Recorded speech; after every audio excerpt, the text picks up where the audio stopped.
Like, America has a bunch of problems with its education, but it does some stuff correctly. I didn't have to do it with the two, so they did really well. Right, so Mark has just said he's underestimated the length of his walk. So he might be a smidge late. And Connie... Oh, here's Mark. Connie tried joining, we couldn't hear her, so we'll see if those guys are having technical trouble. Oh, here we go. Sorry, Hello. I had to get my fish fingers. Get your fish fingers? Oh yes, fish fingers and potato smileys. Oh, I had fish finger sandwiches today for lunch. Oh. Fish fingers are amazing. Yeah, I've been awakened to the battered ones in the last year. Oh, they are good. Oh, yeah. I mean, I like the breaded ones more, but the battered ones are as nice. Fish fingers are just good. So Chris has having issues with his computer. Okay. It was fine until 3 minutes before he's trying to set it up, and then it's like not happy again.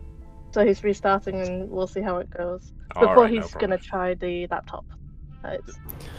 Do we think that Chris's PC just doesn't like Star Trek? I'm starting to wonder. He's not.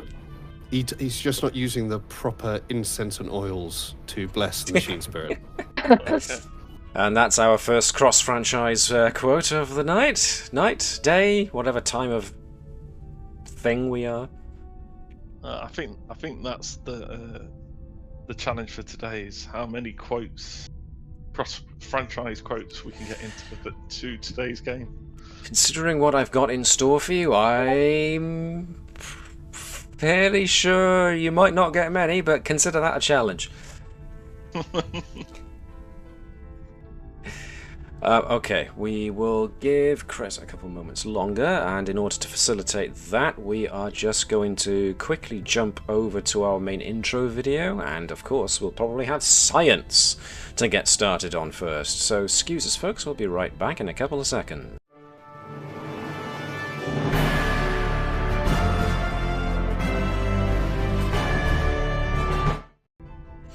Hello folks, and welcome along to the continuing adventures of the USS Combs. I am MJ the GM, and I will be your Games Master for the next couple of hours. But where are the crew of the Combs, you say? Well, as it turns out, they're in this general direction. Here we are. Hello. So, yes, apparently our Chief Medical Officer is just about coming along right now. Hello. Hello! Yes, we've got you. Nice. Sorry I'm late. I was all ready to go for the last 20 minutes. I nudged my Wi-Fi.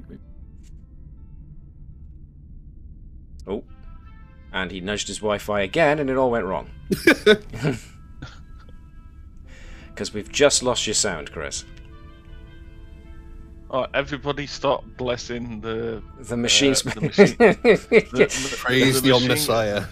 The motive. Praise. Please help Chris. Blessed Omnissiah, please assist our brother with his machine's health. May the rite of startup be successful.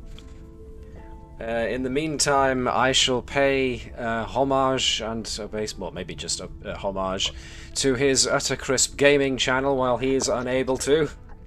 Here we go. Reviews of nostalgic computer games and more that you can find right here on YouTube. Go check it out. He still has work incoming whilst working on other stuff. But in the meantime, back to the show. Our show. Okie dokie, we are back. Now, there's only one minor thing to note, is that recently I've had to upgrade the version of Foundry.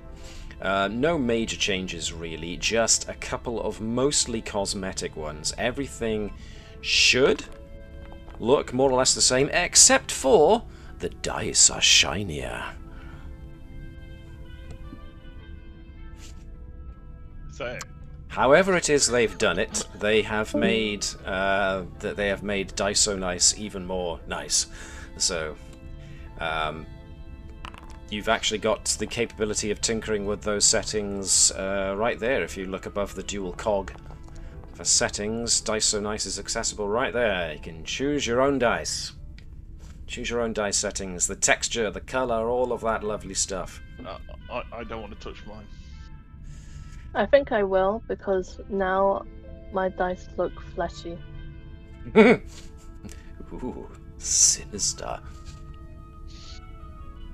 But, yeah, otherwise, mostly functionally, only one or two things are in a different place. Mostly for me. But nothing that should affect you guys using this.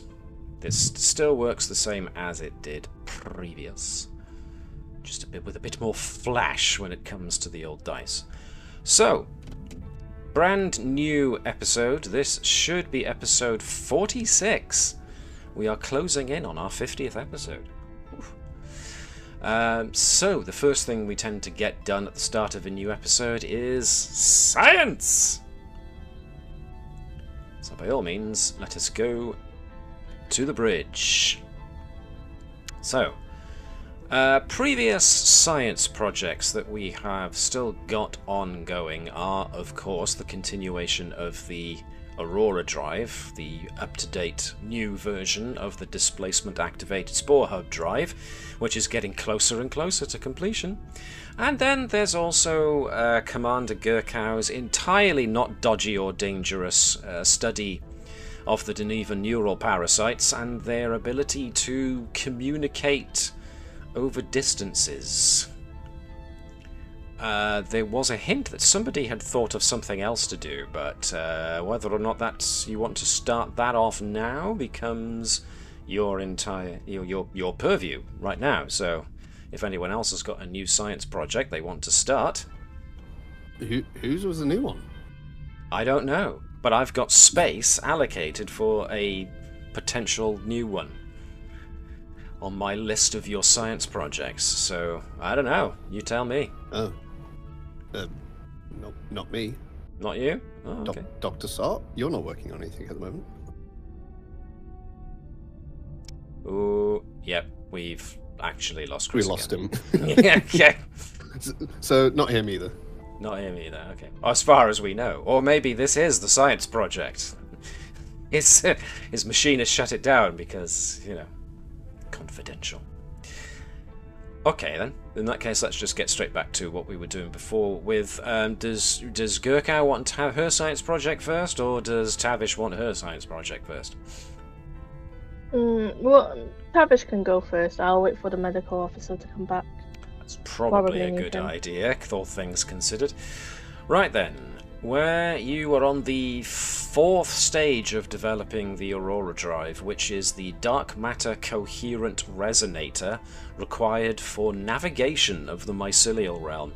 You were looking at dark matter theory as your current avenue of investigation, and so the numbers were looking interesting on the hypotheticals.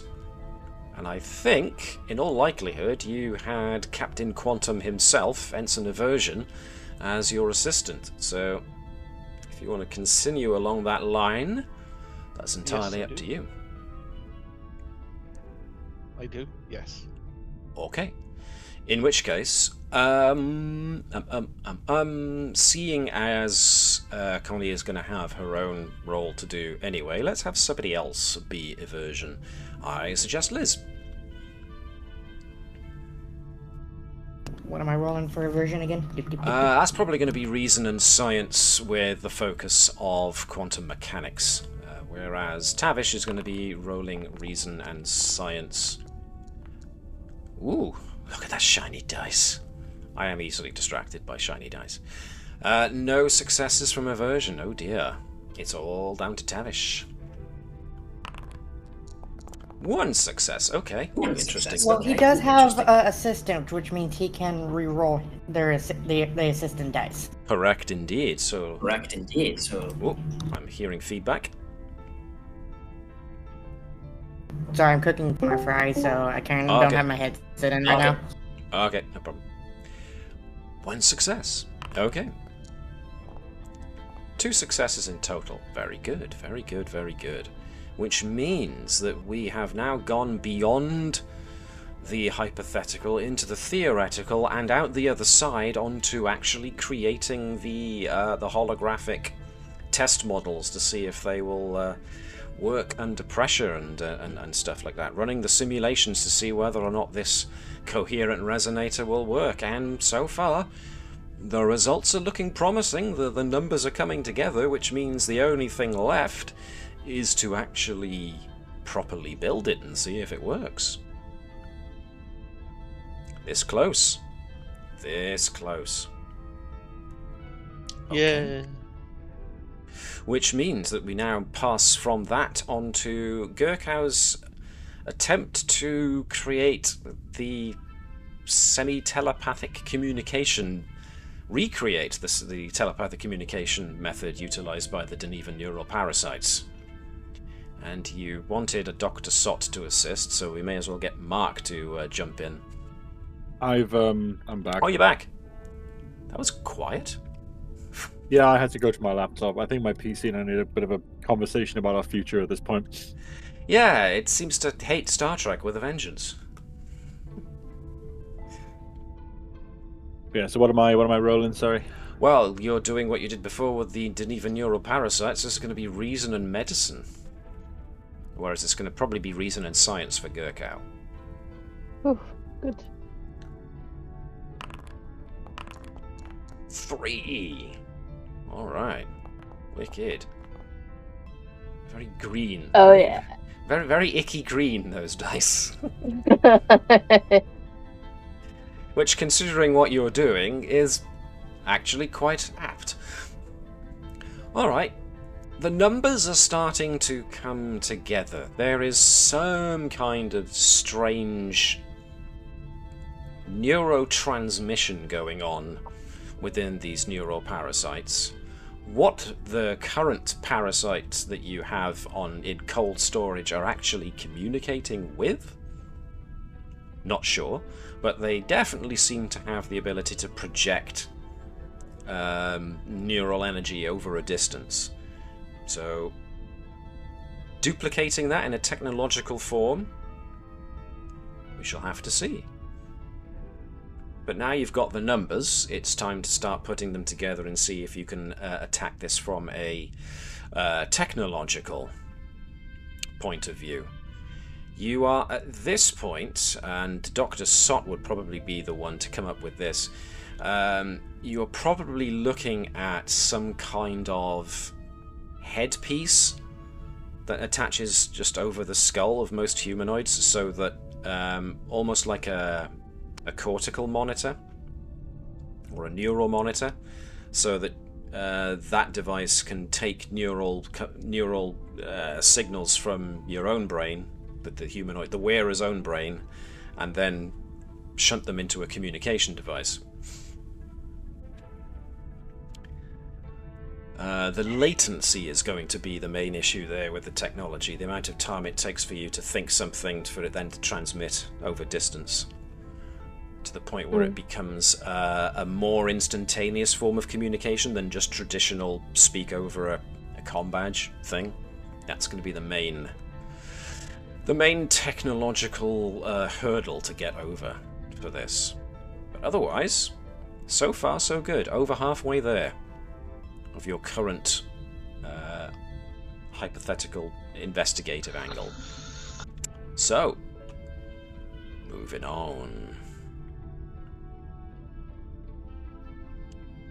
We are going to start today's episode not with a captain's log, or even a first officer's log, or anything like that. We're going to start our day on Narendra Station itself. Can we spend a claim first? Oh, actually, that's a very good point. Let's go to a claim first. Everyone should have between 4 and 5, I reckon. Yep, that's what I'm seeing so far. Mostly 4s. Let's see, Phlesc had 5 because of setting up a dialogue, as did Tavish. So Tavish and Phlesc got 5 last time, the other 3 got 4 acclaim last time. Can I put my reputation up from 4 to 5, please? Alright, no problem.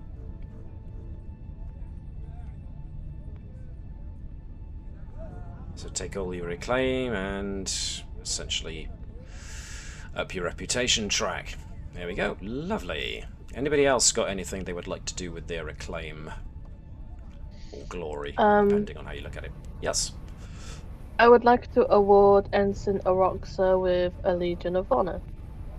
Ooh. Ensign Oroxa, do you accept this award bestowed upon you by, what is Gerkow? If she's not second officer, she's more than likely third. Yeah, definitely, because I'm using my 4 glory to up my reputation track for Hopkins. For Hopkins, you'd need 1 more. Oh, it was 3. I only had 3 at the time. Oh, beg your pardon. Neato. Yeah, so I'm going up to 4. Going to 4. Because I hadn't upped her reputation since she became captain. And enough I time think has all gone the by. stuff that's happened. Yeah, yeah. Yeah, it makes sense as well. Enough time has gone by that Captain Hopkins has cemented her reputation a bit better now, so yeah. It was a good call there. Anybody else want to spend their acclaim on anything whilst we're about? I'm gonna just get another Starfleet Medal of Honor, because they cost 5. Because I'm already at max rep. But Fair enough. can I spend my... What's the middle one? Is that adjustment rather than an arc? Sure, what would you like? What What do you mean to do? So switching out... I did have it somewhere. There we go. Just as a fact that Phlesc is getting more and more into his leadership role, I'm going to switch out parent figure because I have maintenance specialist, so it's kind of an overlap, and get decisive leadership. Ooh, okay. Yep, that's... Ooh, now, is that... That's a Just command suggested talent. it was. So... Talents replace one talent with a different one from which you meet the prerequisites is indeed an adjustment, yes. So you've had any number of adjustments by this point, so that's no problem. Oh, nope, I can't, because I need command of 4 to get it as a prerequisite. You've got so command I can't of do 3. that. Well, you can use another adjustment to swap.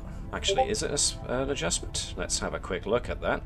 It's a character arc to increase it, an adjustment to move one to the other. But everything at the moment is nice. I was waiting for an adjustment to increase one. So, not an adjustment, character arc to increase Mr. Phlesc. So, need it later. You can use an adjustment to take one from somewhere on your disciplines and put one into command to up it to 4. No, I was going to spend 2 arcs to get to 5, so it's almost even. You know what? All right. I like them. I like it to be I know, balanced. but I thought I'd try.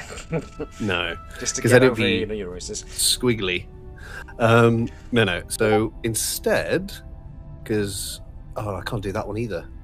Tell you what, I'll come back to you after I've read a few, because both of the ones I picked out I couldn't get. I'll shout out when I found it. Let's crack on. Fair enough. Alright then. Dr. Sott rarely seems the type to actually take awards or any stuff on acclaim, so I'm guessing that's still the case. Maybe just Marep. Yeah, you've got enough to up your reputation to 4, so Cool. Will do.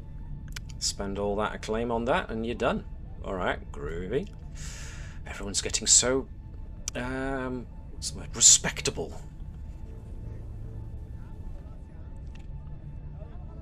I mean, who wouldn't respect that beard?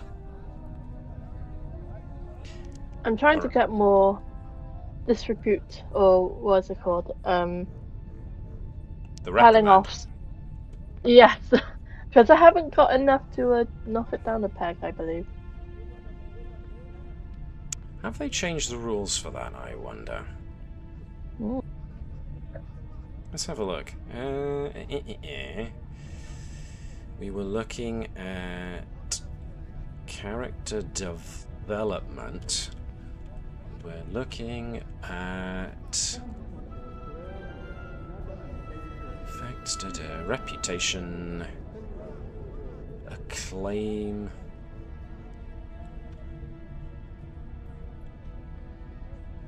Using acclaim, all the awards, lovely jubbly, reprimands. How many have you got? 3? 3. So according to this, you can get a demotion to knock all 3 of those points off. You can you can take 2 off by accepting detention. What's detention? The brig, basically. Locked in the brig for which that's means what I that did with Tavish. it means your character will be unavailable for this episode. Oh, letters from Gerkow. Okay, wait. Or Sorry, go on. you can. Or. Ooh, hello. What is your reputation? 3. You could use all 3 reprimands to reduce your reputation down to 2. I can live with that, and then next time I'll just pop it up. So, yeah, essentially, your actions in this episode may well win you back your reputation as not being so whatever. Yeah. So if you want to get Let's rid do of it that. that way, then yeah, knock off the 3 reprimand and take your reputation down to 2. Yeah. Gerkow's not gonna miss this episode. Can you imagine? Season wow. finale and... Exactly. Oh. The actress And was I don't busy think- that day. Yeah, I don't think she's done anything so bad to be demoted on No. this crew. I mean, compared to everyone else. Although the slip up with the parasite last time was a close one. Don't worry about that. It was fine. Don't worry about that, you say. I don't worry. I salivate? I don't mean that. I mean, I'm good. I'm good about it. You know the old rule, never give your GM ammunition? Anyway. It's fine, it's fine. Okay, I've got it. I'm actually spending 2... No, I can't spend 2 adjustments. Because what else would I get rid of? Nope, never mind. I'm just going to spend 1.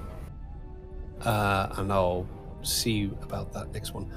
It's something at Games Master's discretion. Right. It's being wise and experienced. It's the veteran talent. Ooh. It would make a certain amount of sense. Yes, join me in the veteran club. I mean, yeah, veterans are almost always those on the tippy-top level of the command structure anyway, because they've been around for so long. They've climbed the ladder, so... Yeah, I see no problem with that. That makes sense. Cool. That's a prerequisite for another one, but I'll wait until I see something else to replace it with. Oh, So okay. yeah, okay. Sure. General talent. Veteran. I'll pop that in, and I'll note my switcheroo and bin parent figure. Cool. All I'll right. be in my notes updating that. Excellent. Excellent. Yeah, that all makes sense to me. Fantastic. Reputation's gone up, reputation's gone down, awards given to new security officers for their good jobs done. And of course... My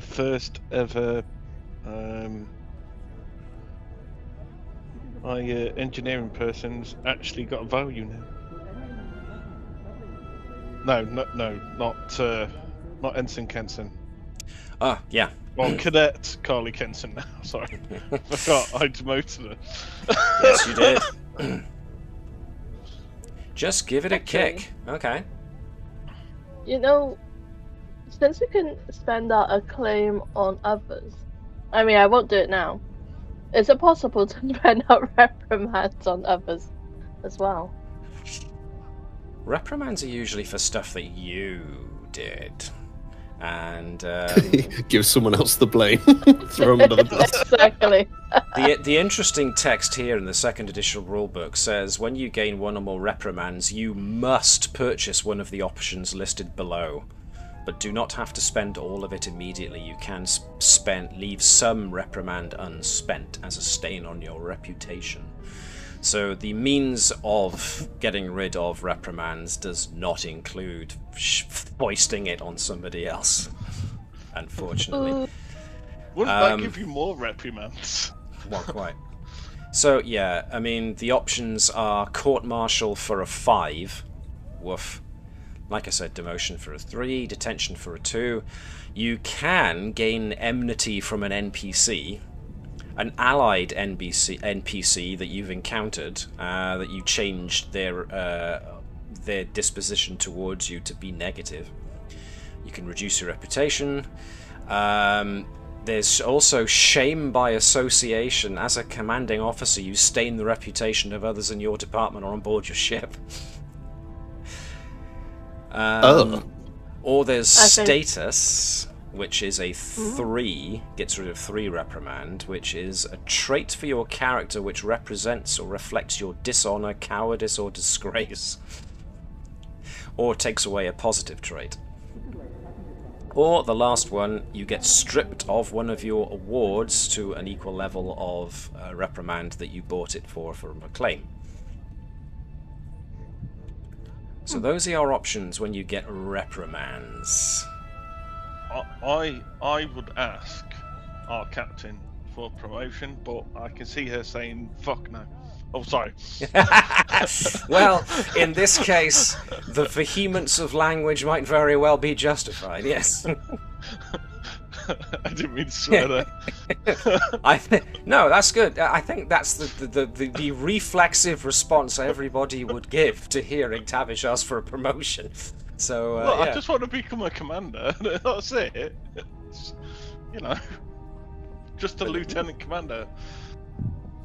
This is approaching an interesting stage, actually, of your characters' careers. It's almost getting to the point of Riker on the Next Generation, where he was first officer for so damn long, and Starfleet Admiralty are trying their best to promote him. He's going, no, I like it here. Once we're done with the combs, then Tavish will go off to the Daystrom Institute, and Well, that can be a conversation for another time before things kick off. As far as the Dominion War, maybe, or after, we shall have to have a think. But until then, unless there's anything else anybody wants to get done before we start this episode proper. Oh, can I ask one question? Of course. Before we do, because I was just a little bit confused about my science project. Okay. So, did I complete that part of the science project? No, very close to, though. Very close to. And building it would mean that you've succeeded on that 4th part of the trial. You got the final, the 5th part left to figure out before it's fully ready to go. Alright, now I know I am not confused anymore. So you are very close to project completion. In the meantime, let us get to it. So, like I was alluding to before we got into science projects and expenditures of acclaim and such, we're actually on Narendra Station. And the day is pretty busy. Zippus, to the Galleria, which is essentially Narendra Station's equivalent of Deep Space Nine's Promenade. So the Galleria is the level upon where most of the shops are, most of the businesses, and therefore a lot of the civilian traffic goes through the Galleria on a regular basis. As far as yourselves go, you are at this present moment in time as command staff being escorted one by one through an archway, which is some form of security scanner checkpoint. You have General Kargan and Admiral Sobek on the other side of this security checkpoint waiting for you as you each step into step under the archway individually. Scanning beams run up and down, and a light on the side indicates whether or not you are green to go or red to basically stay right there.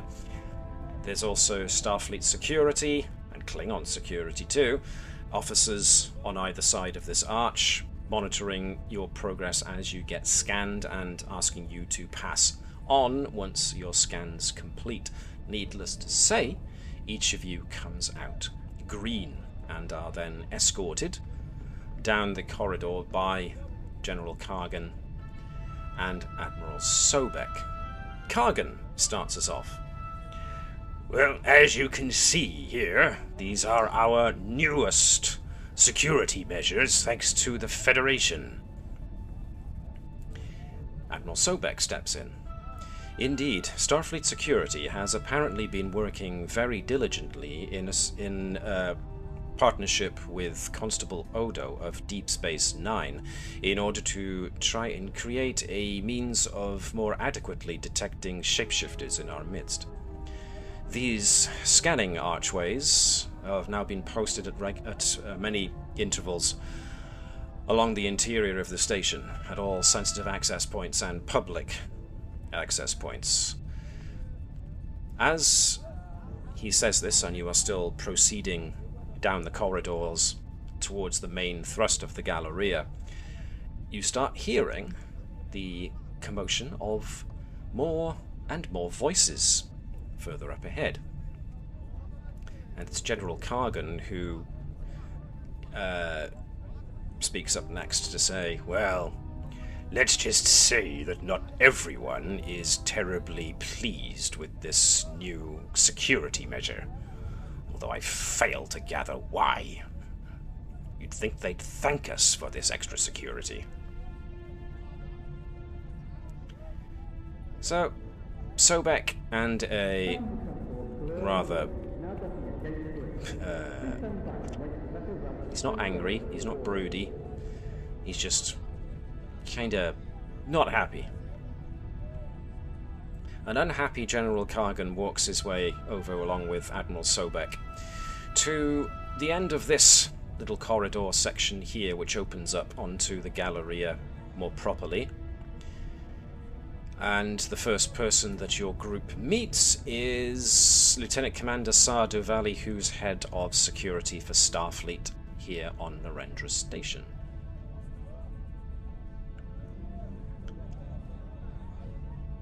And as you step there, you've got something of a, contrary to what the map may suggest here, you've actually got quite a commanding view of the Galleria from where you're currently stood.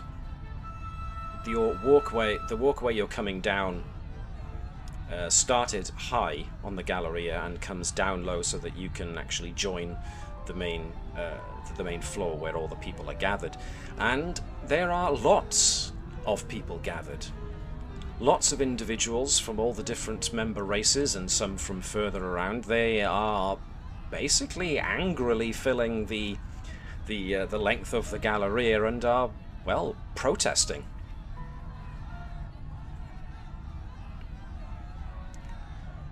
Lieutenant Commander Sardavelli essentially turns around when she notices all of you here. Admiral, General, Captain,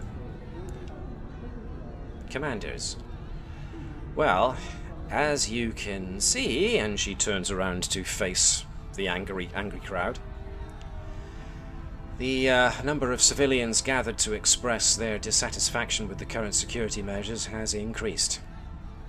We currently have security officers, both Klingon and Starfleet, stationed at all the various safety points to ensure that nothing gets too out of hand here, but as you can see, there are an awful lot of rather disgruntled civilians.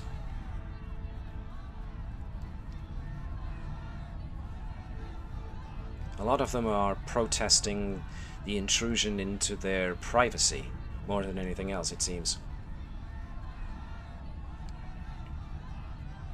General Kargan just kind of scoffs. Yeah. What value is privacy compared to the security of the Empire? And the Federation, too, of course. You think these people would just be glad and accept it? Oh. And what do they expect to have privacy on a Starfleet/Empire station? It's not a civilian-run organization. Admiral Sobek gives a Vulcan eyebrow to this. Whilst true in some respects, the majority of the trade that Narendra Station at least caters for is taken up mostly by civilians. Therefore, civilians in their own way have every right to express their freedom of speech and freedom of protest. As long as no one is harming anybody. And at this point, Sobek stops and winces, kind of rubs his right temple. Forgive me. Sudden discomfort. Must be coming down with some kind of illness. In any case, the security measures that you have just gone through, we are hoping to implement station-wide across all sectors. It seems we may need to renegotiate the number of security checkpoints, perhaps. Kargan once again just scoffs. Negotiate with civilians? They should just... And everyone... Sobek's just looking at him. Yes, I know I'd be repeating myself, but still.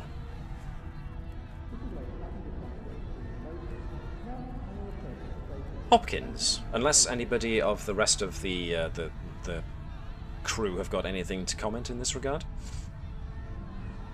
I mean, do we know what the proposal is from the protesters? Or are they just saying no checkpoints?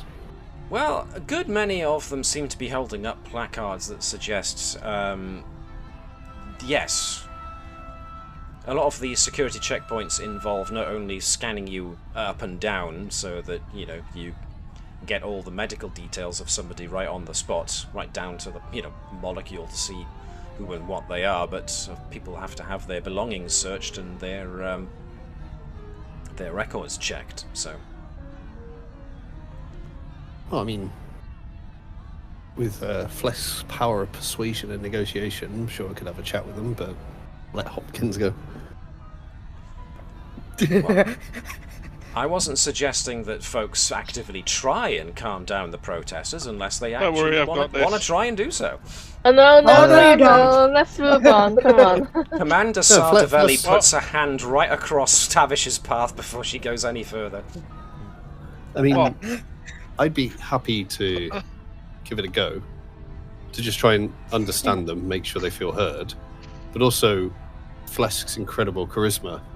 It's, it's not too much of an invasion of privacy. We could cut down on the number of checkpoints, but we still need to check. And with the medical scan, think of it as a free update to detect whether or not you need any health or medical checkups early. It's almost like well, not free because it's a Federation, but it could be as early warning. And if you're willing to still go through the same, we could reduce the number of checkpoints if needed. To try and negotiate with them. You have fun with that, Phlesc. Yes, you've got control of everybody. Sobek just looks over at General Kargan, who's still there going, sounds awfully like compromise to me. Yes, that's what negotiation is. I Wrong! agree with Negotiation is battle! And battle has winners or losers. At which point, General Kargan's aide, the guy hanging around behind him, just puts a restraining hand on Kargan's own. My lord, calm down. We've talked about this before. If Commander Phlesk's negotiations don't go well, I'm very good at hostile negotiations. There we go. Hostile negotiations. More my suit. I still don't trust her with that. I am better acquainted with hostile negotiations, but I do agree with you a little bit there, General. Of course you do. You're a red-blooded Klingon, and any red-blooded Klingon thinks... What's that? Pink-blooded Klingon. Any pink-blooded Klingon worth their salt knows that there is no capitulation in negotiations. Why don't your aide go get us something to drink? The aide, his name is Roba, looks at Captain Hopkins. Of course, my lord. Captain, what would you like? Now, just before Hopkins is about to turn around and suggest the obvious, a movement catches the captain's eye. Now, as I've said, this is sort of like the promenade on Deep Space Nine.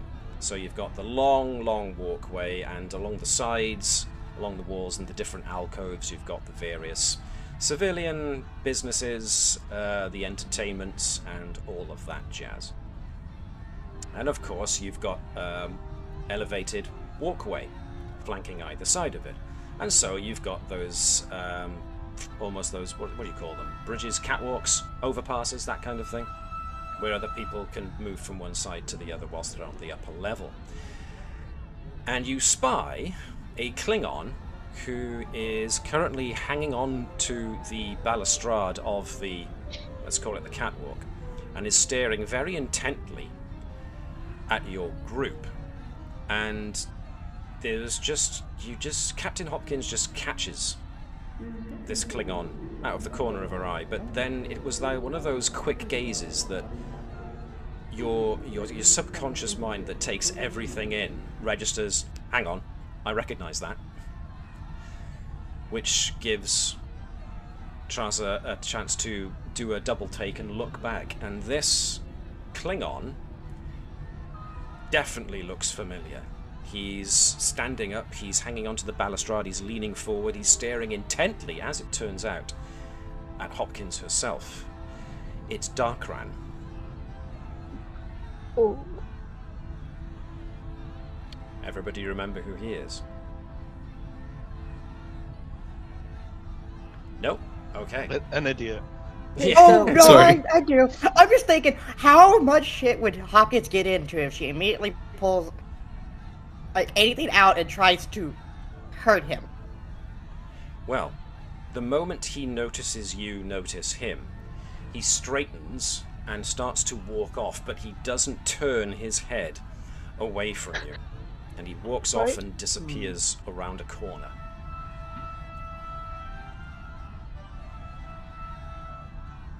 What would you like to do? Hopkins and Klingon is going to mention it to Kargan. At which point Kargan bristles. What? That Varoth secessionist traitor is here? Where is he? Full alert, right now. At which point, boom! There is a massive explosion that goes off somewhere slightly further down the Galleria's promenade, if you will. And Well, that's going to make negotiation easier. And that essentially makes all of the assembled protesters duck for cover and start screaming as you actually see debris fly from a corner office or something. Can't quite tell from this distance. But yeah, the explosion blasts fire and debris out amongst all the civilians, many of whom fall over, and some of the security people too, from being so close to the blast radius. Those who were not caught in the explosion itself are now panicking and are running for their lives as fast as they can. Admiral Sobek, quick, lock down the station. Make sure nothing leaves. Yes. So we can try and find them. Dr. Sott, can you tend to the wounded? Phlesc is really getting into his officer role. Sure. Sobek Phlesc goes... can calm down the civilians. Sobek to Narendra Operations, come in. He taps his comm badge again. Sobek to Operations. If you'll excuse me, General, Captain, Commanders, I will proceed immediately to Operations and try and see to the situation from there. And he walks off. Quickly.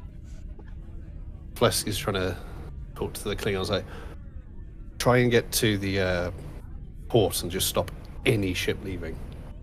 It's likely that the saboteur will try and escape.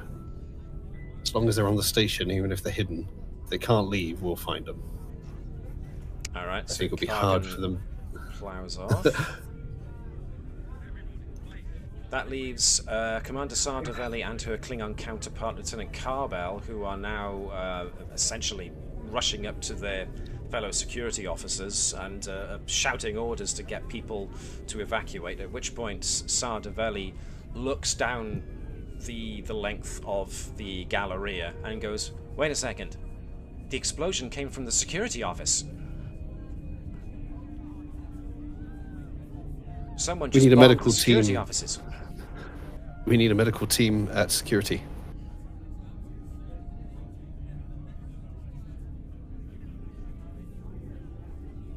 Yeah, let's Phlesc is just barking suggestions, trying to coordinate people. That's fine. Well, It's gonna head to the Yeah, security Dr. office. Sott, Gerkow, try and see what we can do about the any injured. if it was in the security office, I'd explain why we don't have, why some comms couldn't be working. Are we going to try and negotiate with the protesters now, or are we just going to try and wrangle them? Calm them down first, because that could cause more injuries with their head. Indeed, yes. Okay, so that's cool. Whatever Everyone you calm want down. to try to do. Phlesc is going to try and calm them down and get everyone to sort of, I don't know, move to the left if you're an injured, move to the right if you're injured, so we can get people seen to. Try and remain calm. All right. For the purposes of getting you some momentum, let's make this a presence and command type job. Difficulty 0. Presence of command, focus in persuasion. Sure. 2 successes, that's 2 momentum to the bank. And yes, folks are listening. Phlesc, while you're doing this, some people are tripping over each other, some people are not moving to the side, they are just intent on running past. This makes you annoyed. Phlesc is going to try and reiterate, like, everyone stay calm, we'll get everyone seen to, but once everything's sorted here, we can talk about the security situation and security checks. I'm willing to negotiate with you, but let's try and remain calm, make sure everyone's okay. Someone running past, a Bolian, uncharacteristically, goes running past and just goes, "Screw you guys, I'm out for myself," and just keeps on running. Just Phlesc is nudging into people. Give him a hug. Not a tackle, just like, come on, calm down. Shh, shh, shh. A hug. Try and calm down. What are other people doing?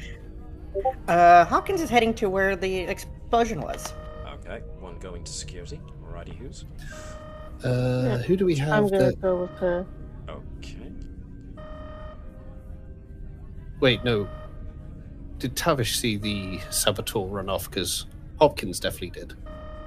Hopkins definitely did. Tavish kind of went that way for some reason.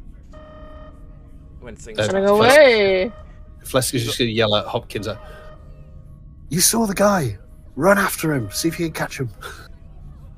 We got this. Oh, here. don't have to tell me twice. And she has the biggest grin, and she'll try to get to the higher levels to follow where he went. Okay. And then we'll have actually ask Tavish if she can figure out the components of the explosion, as she is an engineer. Okay. Hey, Lieutenant Cabell? Cahill? I can't read him now. Cabell, yes. You were right. Yeah. Cowbell. Take him with you. Cowbell. Take Christopher Walken with you. Right. So, whoever's going to the security office, please put yourself with Tavish by there. Those who are trying to pursue Darkran, put yourself with Hopkins over there. Carbell is coming to the security office as well, apparently. Lieutenant Commander Sard de Valley, do you want her to remain trying to coordinate the evacuation of people? Or do you want her to go somewhere else? I think Hopkins should have backup. Phlesc can coordinate here. Phlesc is trying to command the presence. Is there a chance we could coordinate or contact our ship? Or contact, what is it? Can't remember his name now. Garrow. Yeah. Have Carol come meet with her as she's running. You try contacting the ship. You can't.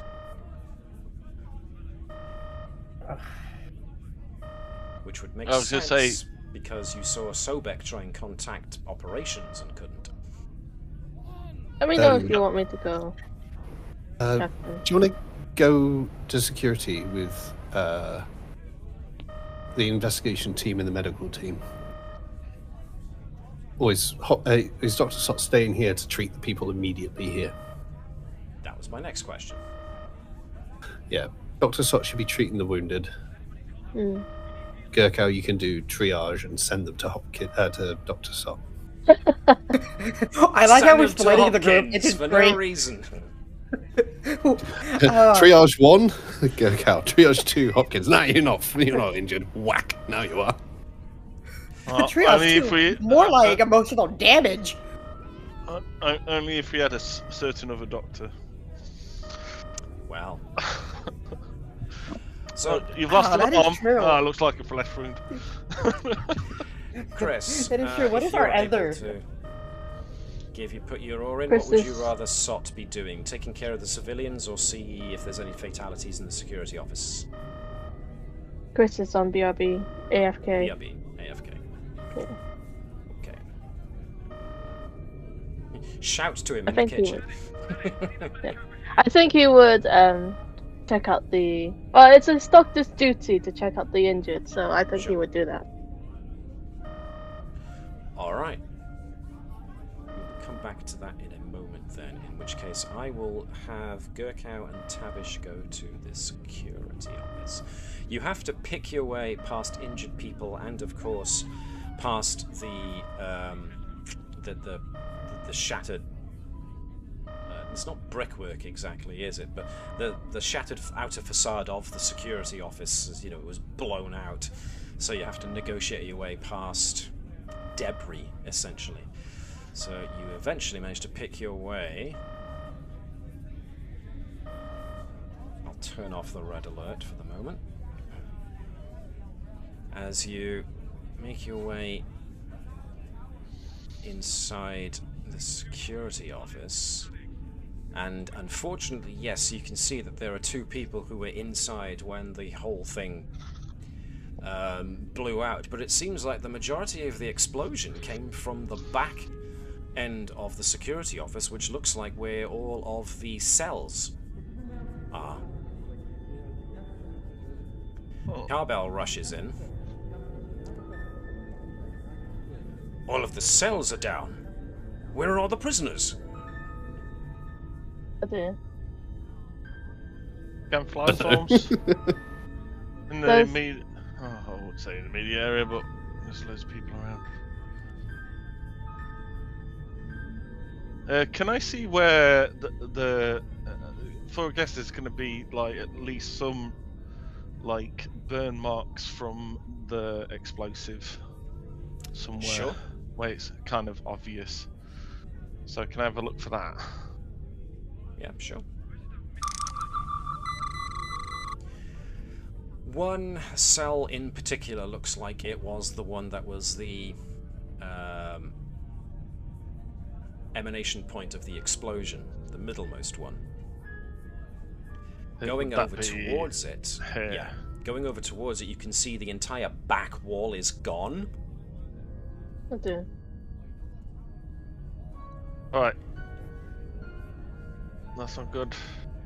So, whatever was used, some kind of a really powerful explosive device, essentially blew out the back wall, took out the front, which was essentially the force field generator of the cell, and then everything else just came spilling outwards in probably a massive ball of pressure and, pardon me, and debris. Matt. Yeah. Seeing as I've not just created bombs, but I've also disarmed bombs. Yeah. Sure. If it would make Tavish, at least familiar on how bombs would work. Sure. Is there any debris from the bomb she can find in the cell, which can indicate what they actually used as the explosive, as the device, and stuff like that? Sure. Let's go with Reason and Engineering difficulty 3. Oh God. Oh, Reason and Engineering difficulty 3. Does Gerkow want to assist? Gerkow wants to do something else. Okay. If it doesn't impede her own roll.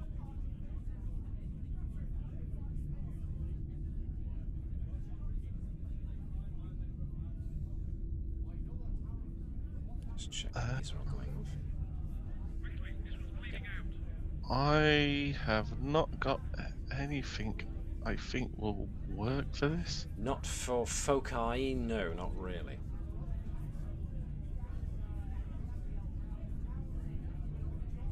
Okie dokie.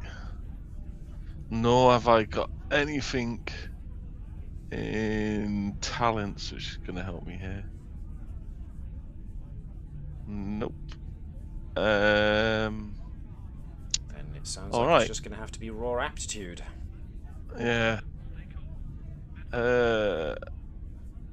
How much? Is that doggy in the window? I don't know. Which one?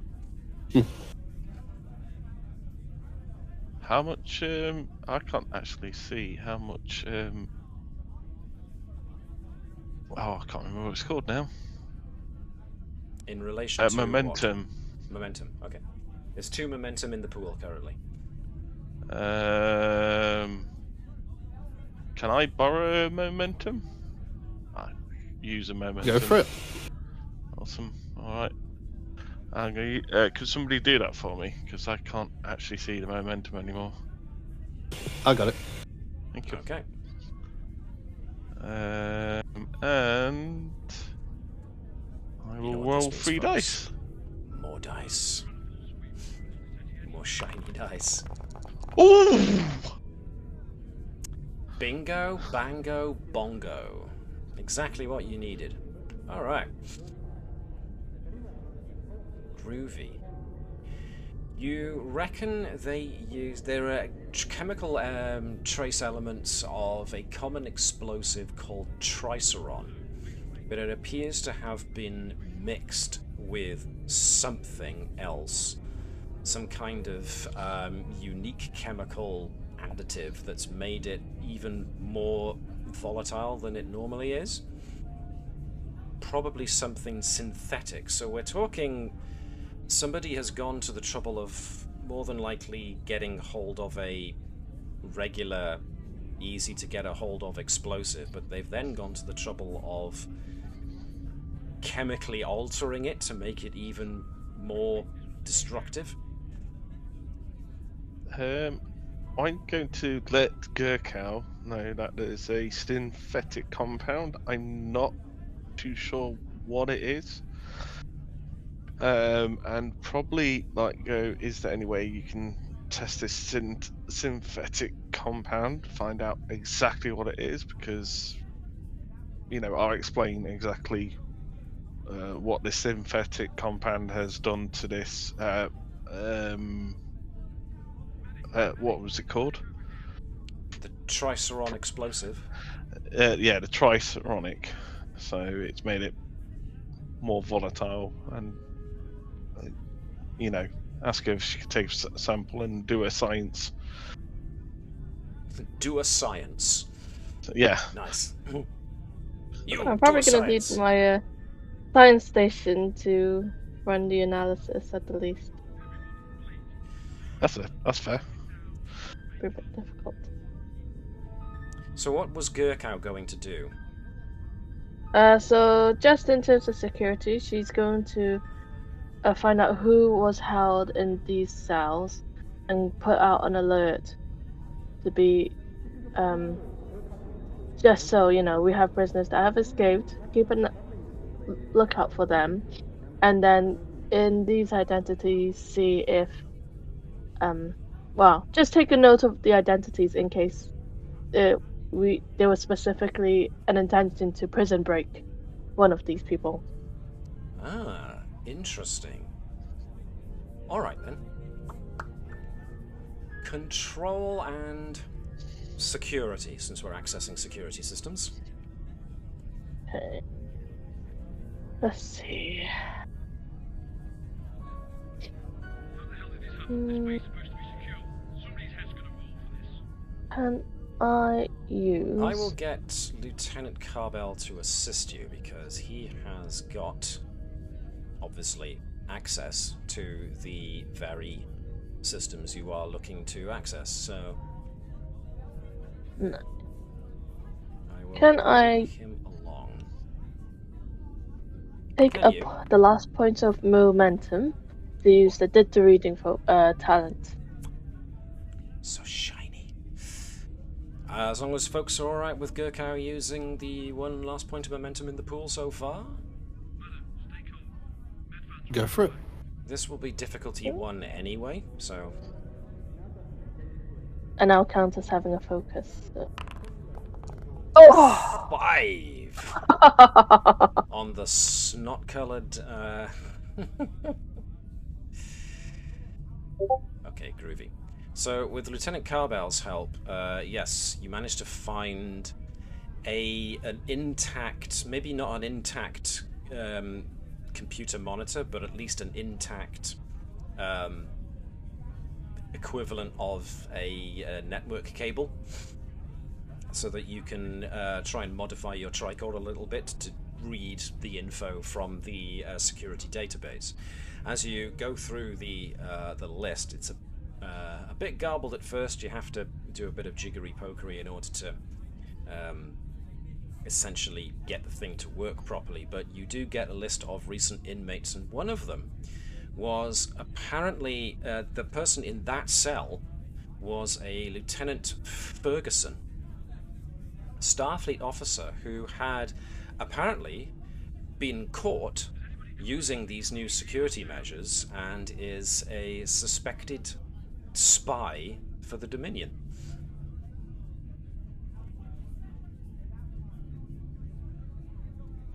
And needless to say, none of the cells are now occupied, but there are no bodies of the occupants of the cells.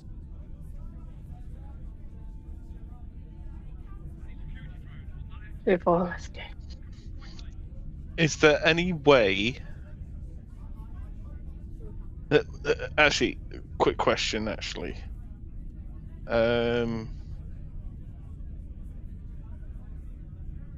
Is there... do we know that if about changelings being able to you know, be any kind of object. I would imagine so by this point, yeah. With all the growing tensions with the Dominion, Starfleet security would have made it generally known, especially to command crew of starships and security folks and whatnot, that, yeah, they can look like anyone and practically anything. So, you know, regular security sweeps, like low-power phaser sweeps over rooms and stuff, are usually a good way to try and see if you can bring out a hiding changeling. I'm going to go up to our security officer. Yep. Here he is. Yep. And ask him for the to input the sequence to find out. Input the sequence for the scanner so she can use it on the tricorder and scan the complete room.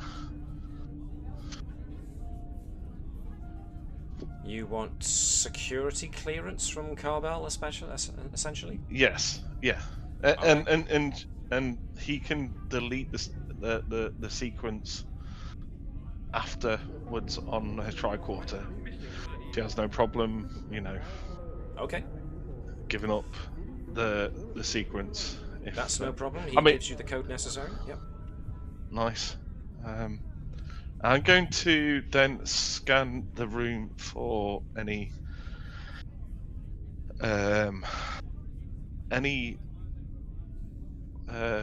changelings in the vicinity. You're going to try and scan for life forms that can disguise themselves as anything in the room. Okay. For a guess, there's only one big hole blown out and the rest are empty. Yes. Were the rest empty before? No. Alright, then yeah, we are going to scan the whole room. Alright, fine. Just for the sake of getting some extra momentum then, control and medicine to scan for life forms. I'm good on control, not so good on medicine. There is a glitch going on here, I notice. With NPCs at least. Can I ask Gerkow?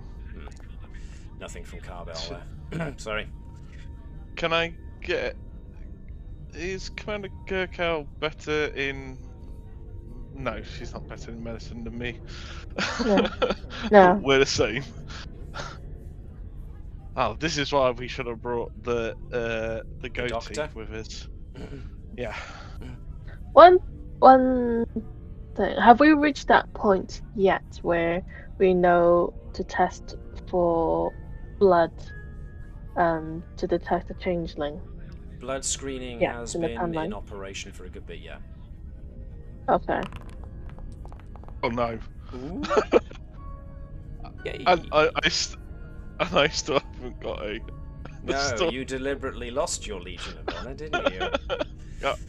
Oh well. Due to the debris, the fire, the electrical interference, and all the rest, there are biological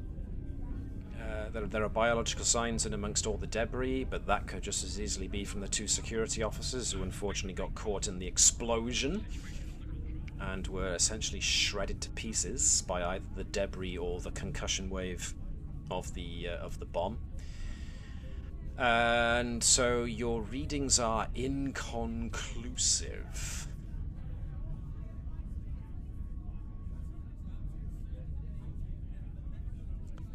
Hold on. Why have you added a threat to the pool? I'm sorry, guys. That's for me to know and you to find out. Oh no. In fact... Whoops-a-daisy, didn't mean to spend two. Okay. Boop, boop. We now move to going to go back to the Galleria page a moment because Captain Hopkins and Lieutenant Commander Sard O'Valley were looking to track down Darkran, but at the moment we've also got Phlesc trying to help coordinate the efforts of people to evacuate people out, but we've also got Dr. Sott trying to treat people. So in the interests of trying to score some more momentum, let's get Dr. Sott giving us control and medicine to see how well he can do his emergency medicine. Finally gets to use it. Thank you. And trauma surgery. Well, not trauma surgery yet. Trauma surgery would come after you get them to the medical ward. One success. Okay, so it's taking Dr. Sott time, as you would expect. You have to look at each individual patient, scan them up and down, assess their injuries, and say whether or not they are superficial enough for them to essentially be allowed to get up and be moved on to the equivalent of sickbay on Narendra Station. Which, if I remember, which evidently I don't, what did we call it? Is it the medical wing, the medical bay? No, it's just called sickbay. That's cool. The chief medical officer of Narendra Station is a Klingon lady, as it turns out. So, yeah.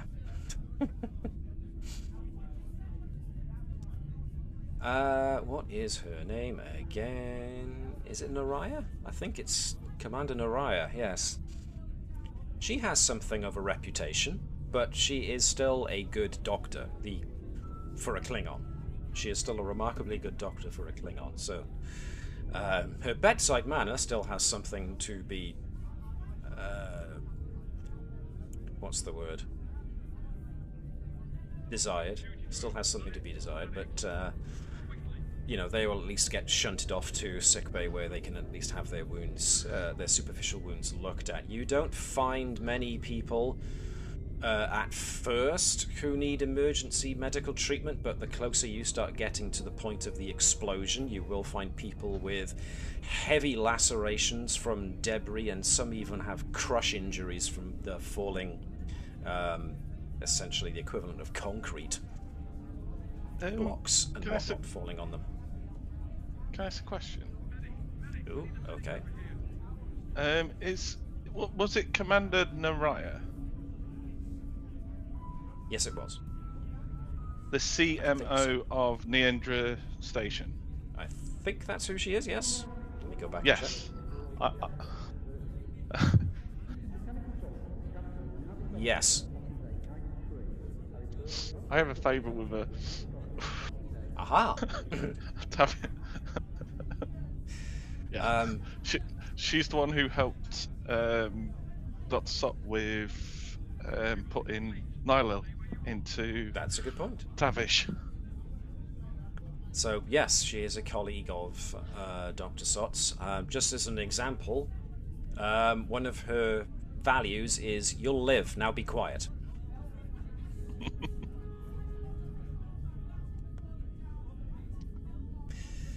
Gotta love Klingon medics. Or not, entirely up to you. In any case, yeah, Dr. Sott's medical skill, his trauma skills and emergency medicine focus come really into play heavily here as he starts allocating people to be emergency beamed out to the station's sickbay the moment that Sott is able to stabilize them. So the closer they are to the origin point of the explosion, obviously the more damage they've taken. And so no fatalities yet, but a couple of people have been pretty seriously injured. Phlesc, in the meantime, the numbers of people who were loitering around have reduced significantly now, so the security services are now helping pick up people who are not too badly injured so that they can be escorted to Narendra Station's sickbay. So unless there's anything else you two guys want to do, both Sott and Phlesc. Not right now. I mean, Think I'm we'll okay for negotiate when things are calmer, rather than during an emergency. In which case, we get to Hopkins and Commander Dove Valley. It's a bit tough at first to get to the upper levels because you've got so many people rushing past you, crowds buffeting past, so it's like walking against the tide. But eventually you can get up to the top level, where you find the what did I call it again? The catwalk area where you think you saw Darkran. And looking around, there is indeed a door that goes to a not a maintenance corridor, but just a general corridor accessible by anybody. But you do find a maintenance access door along there, as well as numerous other exit points that could lead to anywhere else in the station. So continuing along the corridor, you could continue to look for him to see if there's any sign of him diverting that way to basically stay hidden by staying amidst all the civilians, or there's the maintenance access point, or there's any number of other things that you could maybe try. Whatever you can think of, really. So anything you would like to do.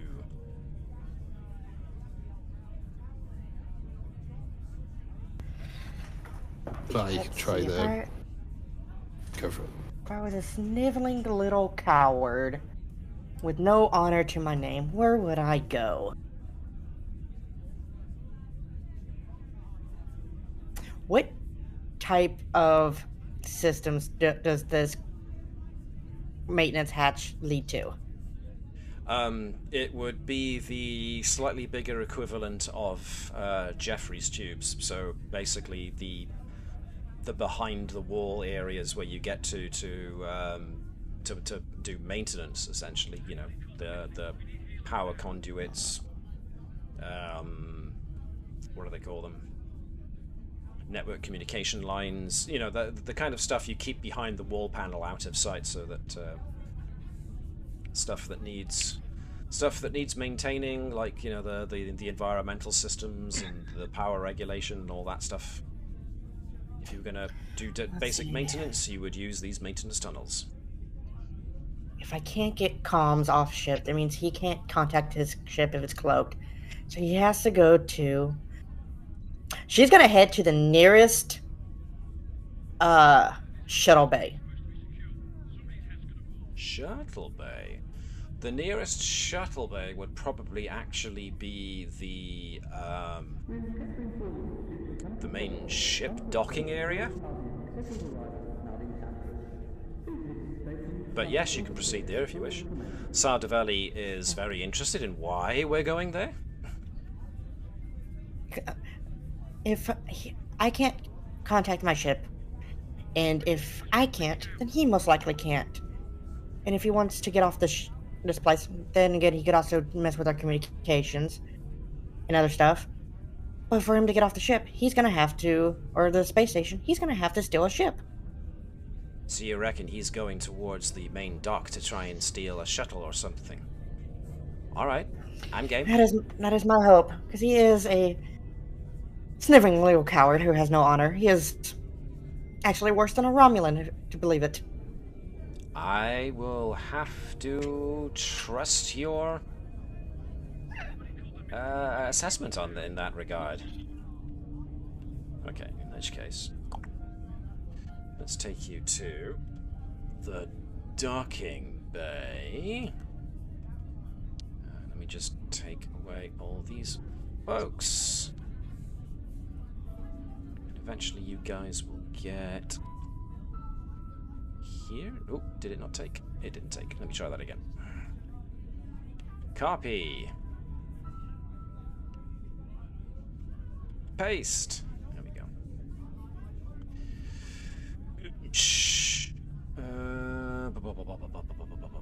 It's fine, it's fine.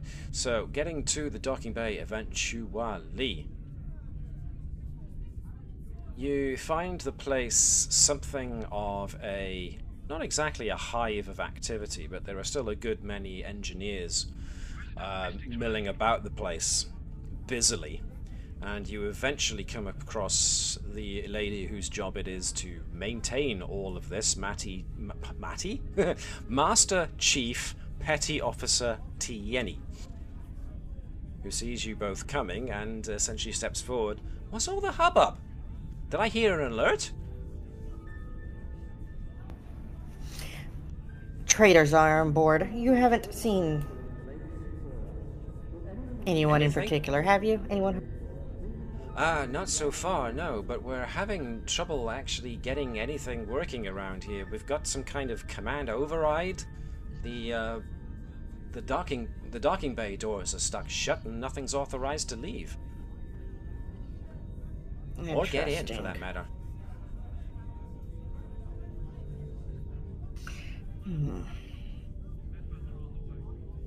You think this is part of what's going on? Command override. Yeah, I said command override. Every time I try and use my access codes to gain access to the docking systems and the shuttle access systems, I keep getting locked out. And where would somebody be able to access command override? Like the communications center, possibly? Commander DeValley goes, more than likely operations center. That's where our quarry is, or at least somebody who would know where he is. Alright then. It seems that's where we have to go next. Alright then. This way, we have to go all the way up to deck 2.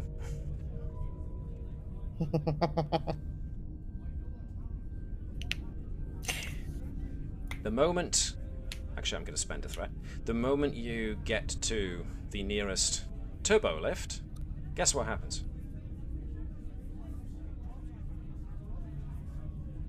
It's locked out. It's locked out. Commander DeValley goes up, presses the button to access the turbo lift, at which point it just goes, but So she slaps it a couple more times. But oh, damn it. Yep. Our quarry's definitely there. Time to hit the Jeffrey tubes. DeValley to security. Security, anybody on operations, read me. Damn it. Alright then, looks like we're going the long way. Yep, if our quarry's up there, your security team's either dead or incapacitated. Joy. Let's hope not. Okay, so that's where you're going. Let's go back to the guys in the security office. What are you guys up to now? Because there is a runting great hole in the back of one of the cells that leads to what looks like there's more to the area behind it. I guess. Like... Go on. We can only go through that hole. You can't only go. You can go back out the big hole in the front fascia of the security office, of course, and go back onto the Galleria. So you can still go. No, back I want to go through the back hole. No, Gerkow's got to follow. She's gonna go through the hole in the back of the cell. What about Tavish? Probably follow her.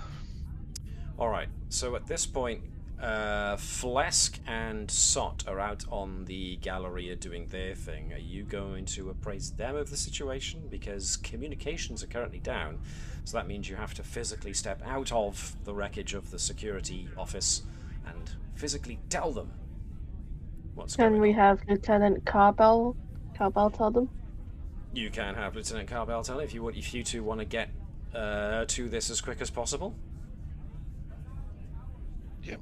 Okay. In that case, I will quickly back out to the Galleria again then, as we got Phlesc and Sott still dealing with stuff here, but like I said, the civilian situation has now calmed down. There are no civvies on the Galleria that shouldn't be. Everyone else is being gradually shunted off to sickbay if they need it. So, what are you two doing? Because you've had Tavish and Gerkow go to the security office, and they haven't come back out yet. You've had Hopkins race off. She hasn't come back yet. So, what are you guys thinking?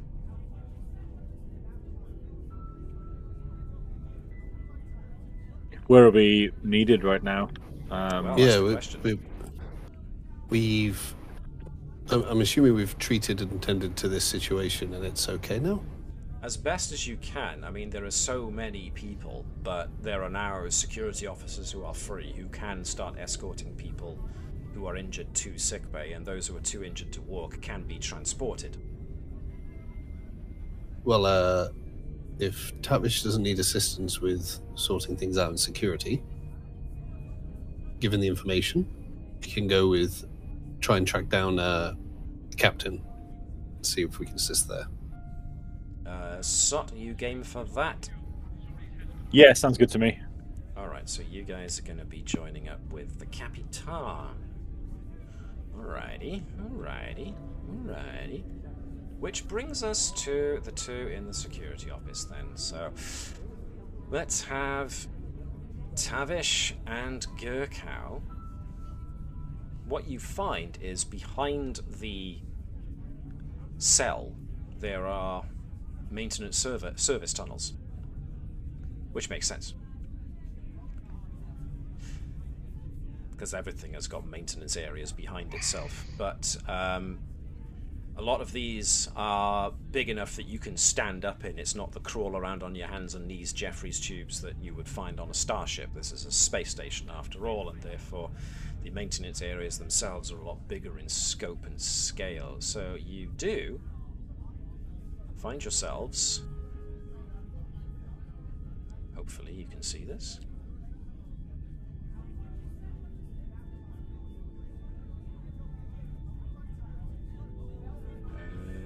can you see all of this? Yep. Think so. Right. Your tricorders scanning for life forms have picked up other life forms in the near vicinity. They are north and then east of your position.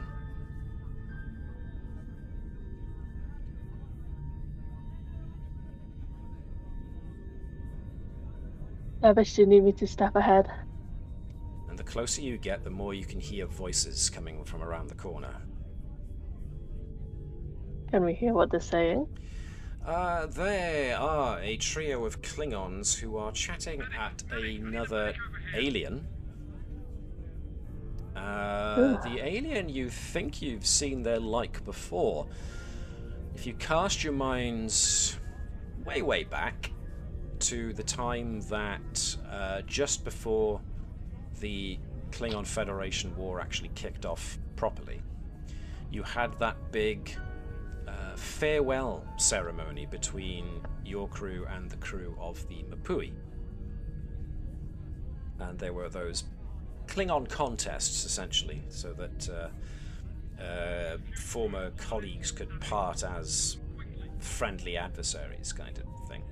And people were putting bets on the competitions, and the Orions were trying to fix the results by interfering with your efforts so that the Klingons could win. Oh yeah, I remember that. The Orions were using some kind of alien that hadn't been commonly seen before, who were able to camouflage themselves, but they seemed particularly adept at computer hacking. And it seems you've got another one of them there. They seem to be trying to interface with the system. Amateur. They weren't very good, they were amateur. Fine. So, if you want to be quiet about it, I am going to ask you to give me a control and security check to see how stealthy you're being. Against a difficulty of 2, it seems. To avoid detection. Any focuses I can use? God focus? God damn that God focus, because yes, probability is about how much noise you need to make, how much pressure you put down. Alright, yeah, fine. It's far too useful a focus, that. Well, blimey, okay. The snot dice win again. I haven't got anything. No, you don't. But luckily, am I Gerkow does rolling enough stealth for the two of you, so basically you roll 1 dice to assist. can I just be like, Tavish, and that's it? Yeah, well, that's essentially it. Oh, can I use, instead of using security, can I use command and, oh no, it doesn't matter. No. Command to encourage the stealth would be kind of like saying, I rolled 1 for stealth! Out loud, so that everybody could hear. Which in this game would mean a double success, I know, but... We're being stealthy yeah, exactly. while shouting it out. Engage stealth mode. It would very much... Oh, there you go, 1, so you weren't bad at all. No. Very nice. So that gives you a full momentum pool to deal with. Okay, groovy. So yes, with Gerkow going, just follow in my footsteps and stay low and quiet, at which point Tavish is like, yeah, okay. Just copies Gerkow's move as best as possible. Yes, you managed to get to where you are without letting these guys apparently know that you're there. So what would you like to do? Hey, Gerkow. Should I throw a spanner, or should we shoot them? That's the question. Give me a moment while I ask the gods that I applied my god focus to. So, Matt. Yeah? What are these, like, what are these tubey thingies? They are the equivalent of Jeffrey's tubes, where you do have to get down on your hands and knees. They are the teeny tiny access, what do you call them? Tunnels? Conduits? So. Okay. Tavish, I have a plan. Okay. I am going to climb into these tunnels and then launch a surprise attack. Yeah. And if you want, if you can, set off like a wide range stunning phaser. Set your phasers to stunning. Phaser bomb. I'm better at close combat. Please, no. Quiet. Hold on, Tavish, no, really, I am. I have a Don't steal my thunder, damn it. Look, I have a cunning plan. Oh. Okay. Sorry, there's the second cross franchise reference there. Thank you.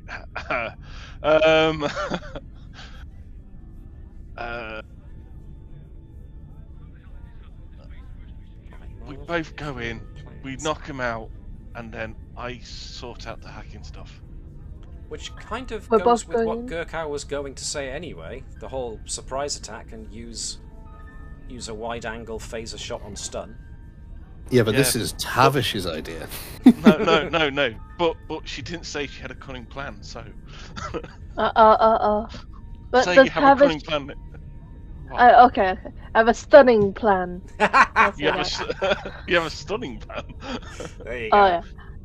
Does Tavish want to use a hyper spanner, or does she want to do a shooty? I have had more success in rolling dice for the hyper spanner than I have done with any of my shooting. Okay. So plus it means I don't accidentally shoot you. There is that. There is that. Chris, what did you say now? I just heard you speak up. Oh, I just went, but as a follow-up to Connie's stunning plan. Gotcha. So, how are we doing this, guys? So, do we both... I think then... because we can't go around it. Either... Should we do those army rolls into combat? But I want to use the tunnel as well. She wants to leap dramatically out of the tunnel. Yes. Exactly. So we can do like one goes through here, keeps army rolling, and the other, leaps up the tunnel. Or we can both go up the tunnel and just like, crowd. Well, when you try and jump into a crowd for crowd surfing, but instead we'll just, lay on all of them. So, okay then, let's do that. You can get your hyperspanner ready. I've got Lefty and Righty. Alright. Hyperspanner out. Alright then. Alright. Okay. Right, give me a It minute. doesn't like I have me. to remove the wall obstacle. Oh.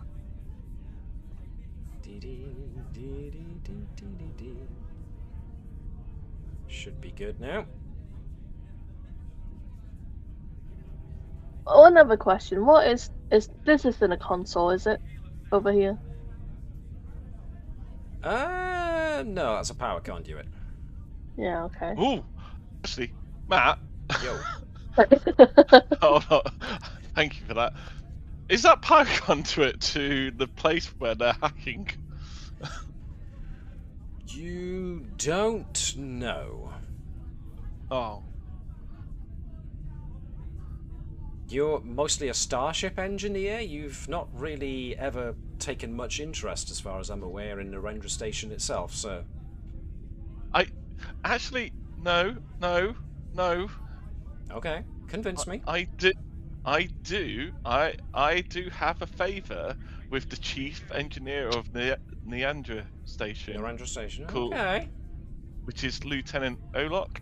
Mm-hmm. So, for a guess, I've had conversations with Lieutenant Olok about Narendra Station. Having a cup of, I don't know, tea or whatever Klingons drink, which isn't blood wine. And In which case, I will give you that.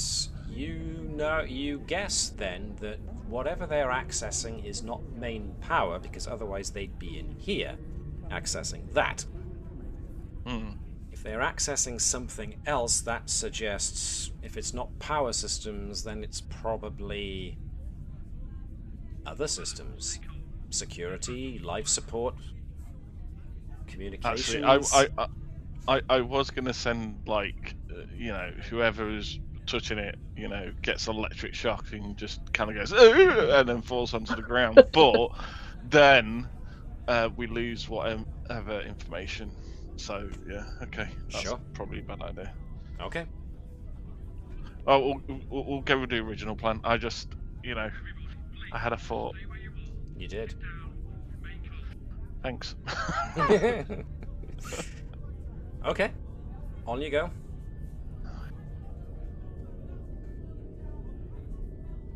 Stealthy, very, very stealthy. So essentially what you're going to have to do is kick open the grill in front of this, which will of course make them go in shock and surprise, which will give you Gerkow might have to spend a momentum here, because it's going to be a quick action to kick open the grill, another quick action to move into that area, and then the slow action to actually Can Tavish push her out as soon as she... Then she runs the risk of falling on her face, and that wouldn't... No. If she was on her back, and then Tavish just kind of pushes her, she skids along a little bit, and then gets up on her feet. I'm gonna say that will have the not have the effect you think you're looking for. Okay. I mean, when we pick the grate, you can sort of aim it at someone, can't we? Sure. Nice. I think probably the Syndicate hacker. That would make it your slow action. Mm. So again, you can do that, but it'll cost you 2 momentum to do. Alright, we've got oodles of momentum. I guess it's like, Tavish, if I do that, can you do the follow-up of actually, getting on target? Which one do you want me to hit? The one we don't really know too much about, or the Klingons? The one we don't know about. The Klingons we can... I mean, we've had encounters, we know that they're Awesome. buggy Klingons. So what you're telling me is to take down the competition? Yes. Yes, fantastic, I can do that. Okay, so if I aim the grate at the Syndicate hacker, Yeah, I'll knock him out with the hyperspiner. Yes. And then, we can take on 3 Klingons otherwise. Yeah. Perfectly honest, every time I threaten Klingons, they think I'm coming on to them. So, I mean, I could threaten them for you if you really want me to. You know what? Let's save that later. Try not to threaten them with a good time. We'll keep them in the back pocket. Okay, got you. We'll keep that in the back pocket. In case we have to negotiate. You have the benefit of surprise, so you definitely get to act first. So essentially, I am kicking this into combat. Oh, that's a brand new thing. Yeah, the initiative indicator has changed from a dice to this, which I think is a bit less intrusive. Yeah, it doesn't indicate who's actually whose go it is. Actually, it's just randomly determined it's you. But either of you can go first. It'll be Gerkow first. So Gerkow gets to take an action. So I'm going to be kicking the crate into the syndicate hacker. Bang! So this is going to be a control and security jobby. Control and security. Can I use any focus? Oof. Go on. Alright. Angles and all of that, and the amount of force necessary to propel it at a certain velocity and angle. What an angle? There's another cross-franchise reference for you. Snot dice say 1 success. Okay, I will say that the syndicate hacker's actions are interrupted ever so briefly. So he loses his quick action. Ba-bam! The grate comes off. You now have a quick action of your own to perform, and if you want, which can be the move into this area. If I move into this area, can I land on someone at the same time? That would involve another slow action, which would cost you 2 momentum in order to try and have that happen. Do it. Might as well. You got a full pool. Yep, do it. But then what if I want Tavish to take the initiative after my move? Because then we would have need... the benefit of surprise. You get to keep the initiative anyway. Oh, okay then. Maybe I will land on the closest Klingon warrior, so that clears the path for Tavish. So I've removed 2 momentum. Just the visuals of that, the grate suddenly coming flying off into this computer hacker's face, and then Gerkow just leaping from the shadows of this tunnel at this, just lands bodily on this Klingon. So yeah, he's unaware of you, so it's going to be a difficulty 1 to hit this guy. Daring and security, please. I'll focus. No, this is going to be hand-to-hand combat for sure. Oh. I thought it's still a focus. It's still a focus. Legion of Honor. Complication. Legion of Honor, Legion of Honor. Ah. Okay. 1 success. You got the success you needed, which means you get to employ unarmed strike, which is a damage 2. Let's see what these guys got.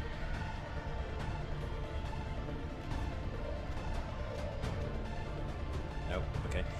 When you make a melee attack, or are targeted by a melee attack, you can buy 1 or more d20s by adding to threat to reroll the dice pool for your task roll. It hasn't made a task roll. Alright. Defeated. You land on him bodily and take him down, charging right at him. Oof. Alright, that's Gerkow. Tavish, you have the benefit of surprise, like I said, so you can take your actions now. Well, Tavish is coming out. Quick action. And trying to knock out this guy. So that's daring and security. Difficulty 1. Daring and security.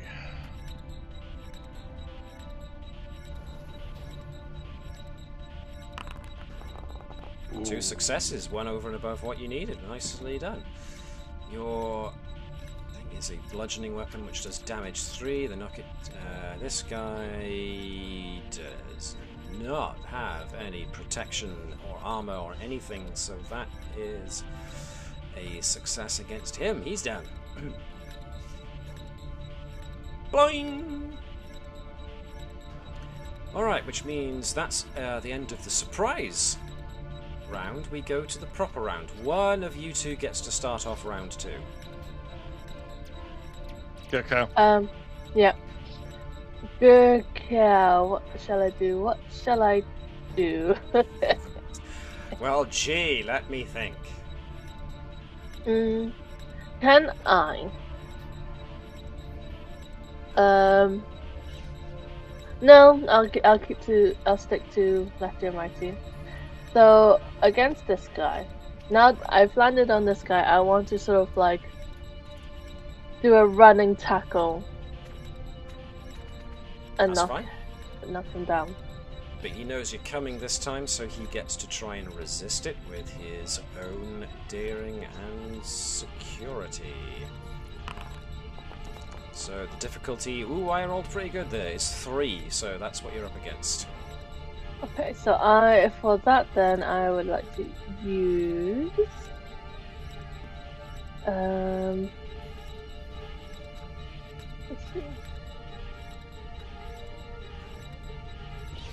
see.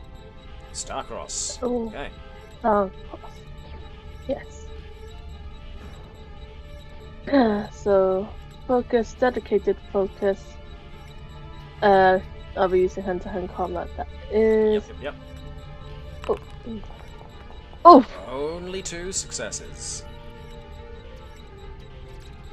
In which case, now what is the deal with if you win a defense? If your attack succeeds, you inflict injury. If the attack was an opposed task, which it was, and the target won, they may move out of reach or spend to counterattack. I'm going to counterattack. So you welled up, you tried to tackle him, but he essentially caught Gerkow as she hit his midsection, and he spreads his legs a little bit to try and brace himself against the running tackle, and then is going to bring down a fist across Gerkow's exposed back. But this does mean that you do get to roll daring and security as your defense as he tries to attack. So do that first, please.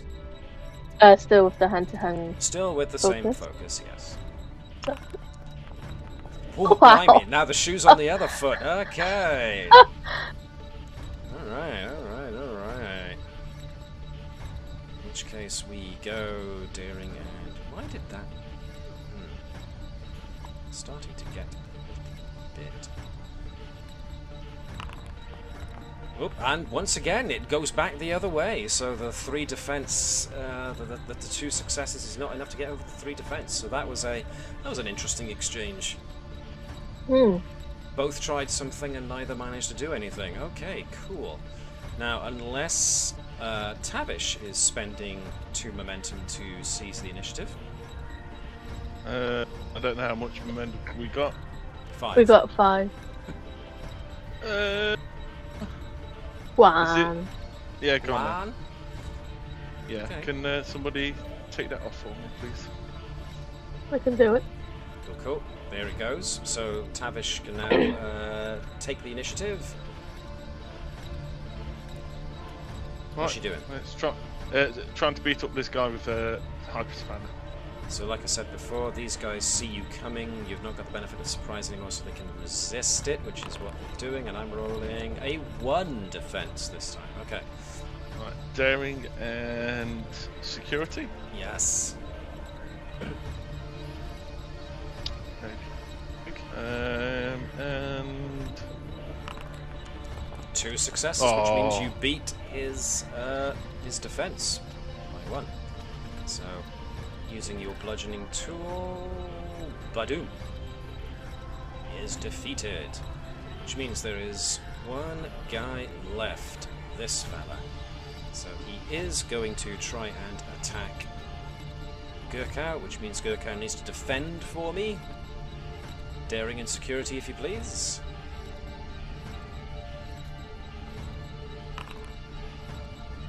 Wow! Bada boom, bada bang. See if I can get any better than that. I doubt it, but you never know. Shall I? Nah. Not yet. Oh, no, failed. Right, so if you want to, because you as a defender managed to essentially win that exchange, you can spend 2 momentum to counter-attack.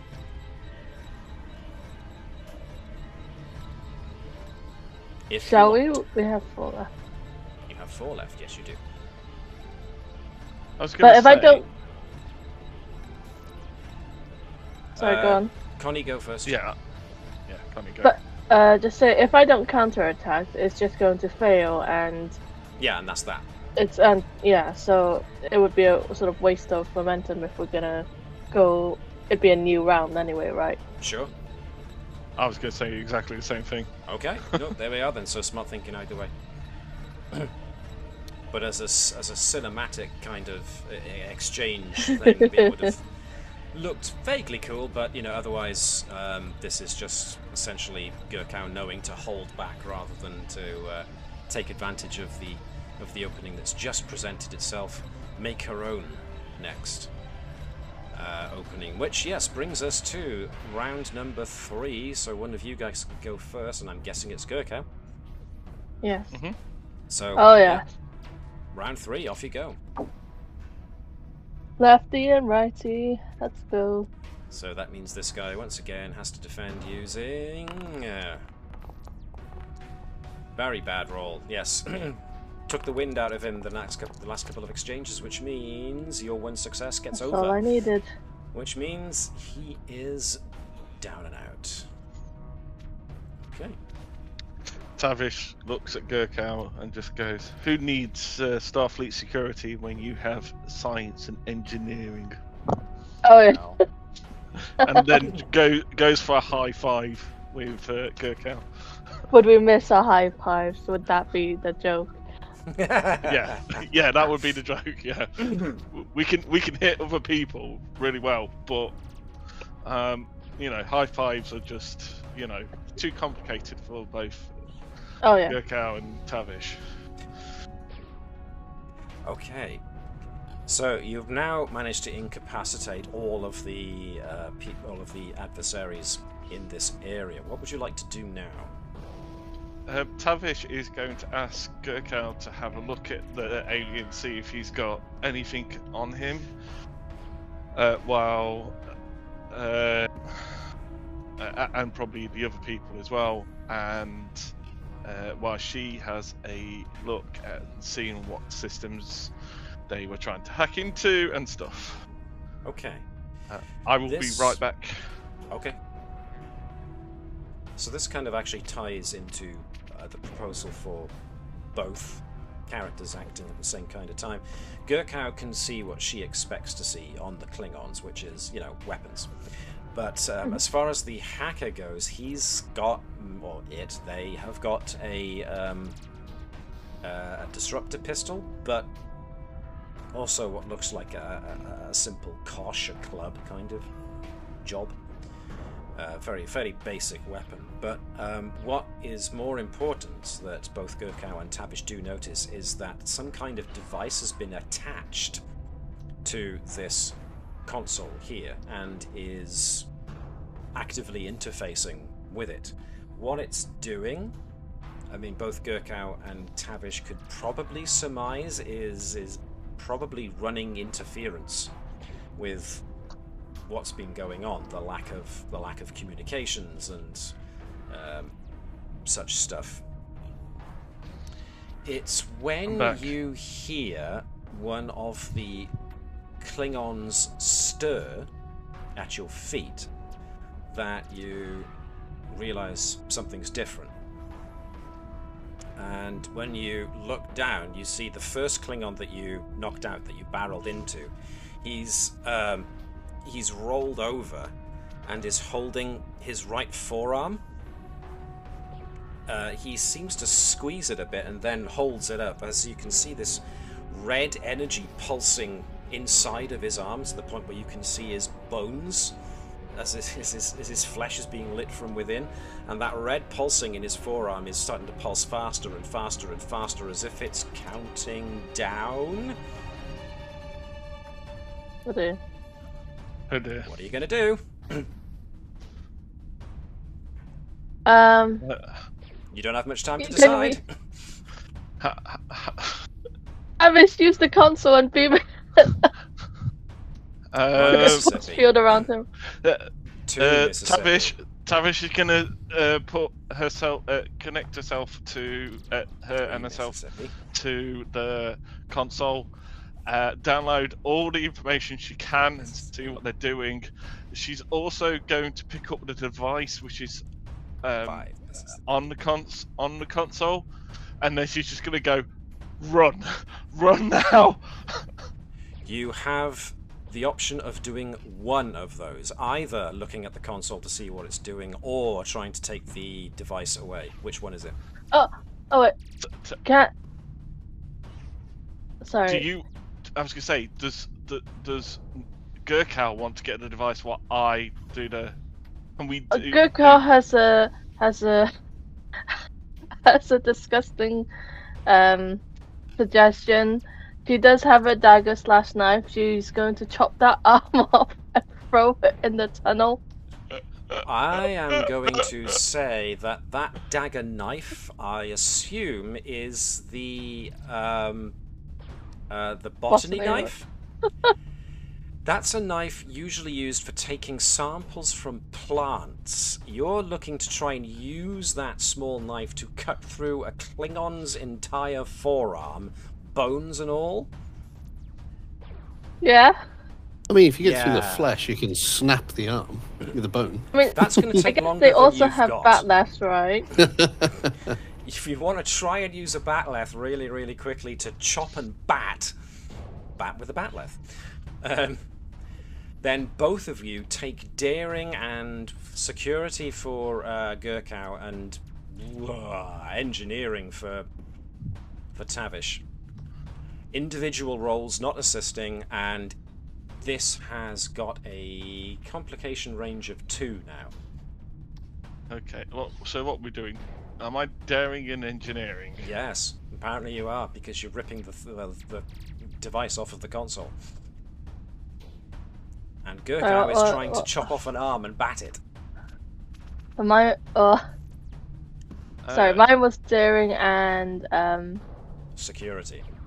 Security. Oh, still okay.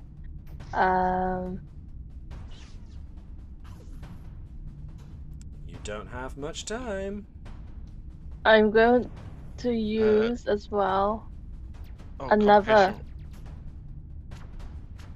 what? Another star-cross.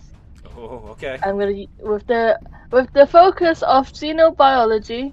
Aha. Aim for I the can, joint. Gotcha. Exactly. Yes. We'll do that. Do we want to take a point of momentum as well to roll 3 each? I am not going to do that because I have self-reliant, which if I do not purchase any additional dice by spending momentum or adding to threat, you generate bonus momentum equal to the task's difficulty, which I don't know what it is. I'll keep that in mind.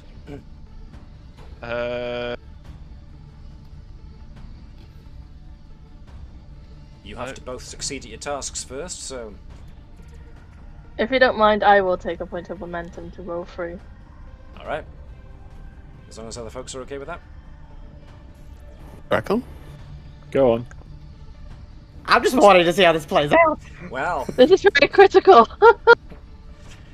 Sorry, I'm just having a look at my talents. Then let's do Gerkow's now, then. Oh, my sweet lord. You jammy bugger. I wasn't sure you could do it, but blimey, when the chips were down. Literally, chop, bat, off it goes down this corridor. That'll have consequences of its own in a minute, but we have to get to Tavish, who has to decide what to do now. Dave? Okay. I haven't got anything which is going to help me in this. So just rip the thing off the wall and see what you get. Yep. Daring and engineering with focus of ripping things off of walls. Oh wait. Yes. Yeah, and self-reliant. Star-crossed doesn't apply here, does it? You don't have a focus to add Star-crossed to, I'm afraid, no, so... Oh, okay, right. Should I take... How many momentum we got? Is it 3? 4. Or...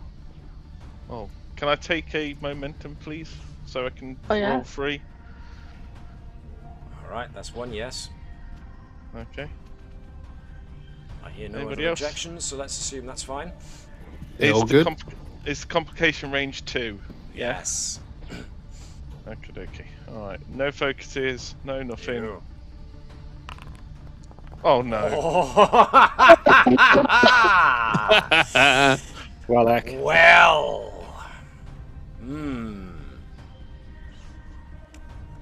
Oh god.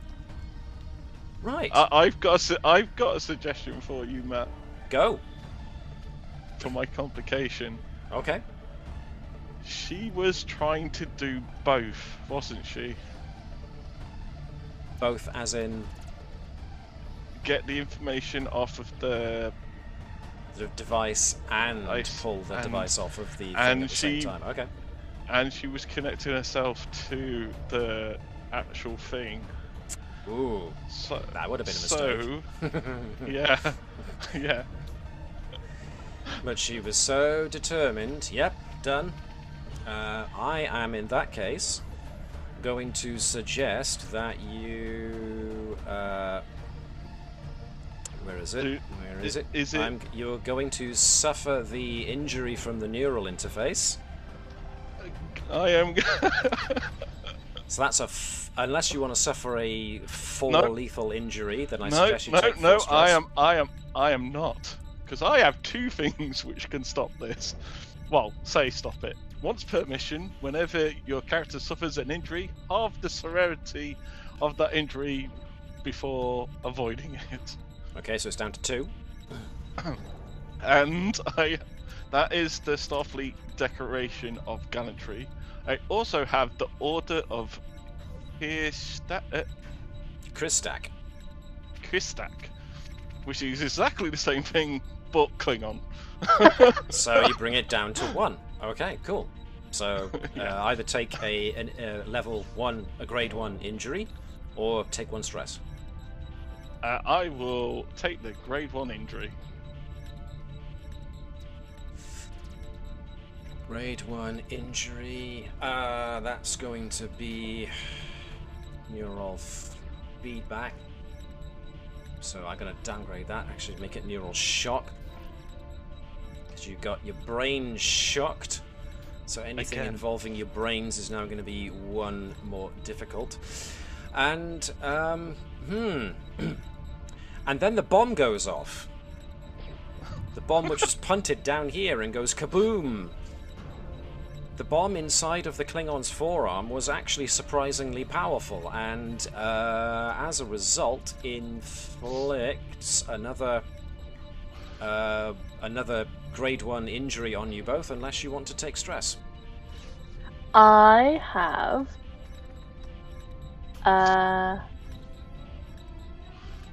see. What? How much is a grade 1 injury? Yeah. So I have the silver banded shield for wounds. Oh no, Nice. that doesn't use because that's to a minimum of 1. So it's down to a minimum But of 1 anyway. So yeah. I have the Karagite Order of Heroism, where I can avoid the injury for free. Alright. Where's that? Order of heroism. Oh, there it is, right there. I just couldn't see it. So hopefully I don't get hurt later on. Okay, sure. So yes, you managed to bat the bomb down far enough, but Tavish, you will take either an extra grade 1 injury or 1 stress. I'll take the grade 1 injury. I want to keep my stress track. I feel like this is going to be an absolute slugfest at the moment, and I'd rather take grade 1 instead of my stress track going down. In that case, you bunk your head against the console that you just ripped the device free from as the concussion wave slams against your back and hits you head first into this and drops you on the floor. So you've now got a bleeding head wound and a headache. Real bad headache. Both internally and externally. Quite bad. So, yeah. Gerkow somehow gets away completely unscathed. Gerkow is Gerkow, baby. Tavish on the floor just gives a thumbs up. So, being able to find out what these guys were doing is going to mean taking this device away, plugging it into something probably, hopefully secure, and then decompiling it to find out what its purpose was. So where you choose to do that is up to you two. Or what you choose to do next is up to you two, I should say. Without that device now, can we get our communications up, at least locally? No. I think we should get this the weapon systems online again. So what do you suggest?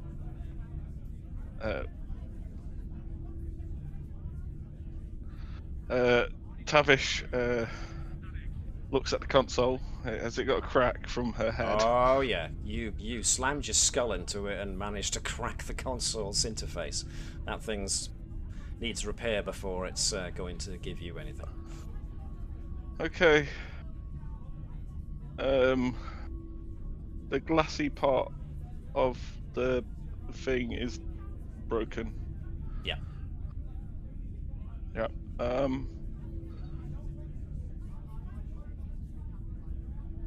I think we may need security. Okay. Tavish, do you want me to keep an eye on them while you go fetch someone? The concussed and injured Tavish needs to wander back. I mean, the alternative is having the concussed and injured Tavish watching 4 offenders that might wake up. Oh, okay. 3. Oh, yes. 3 offenders that might wake up. And, well, you know. One guy Okay, has I'll just get passed that out either dead way. from bleeding. What? She gets the hair instead of going round here, by the way. And she just goes, "What am I doing it? What am I doing again?"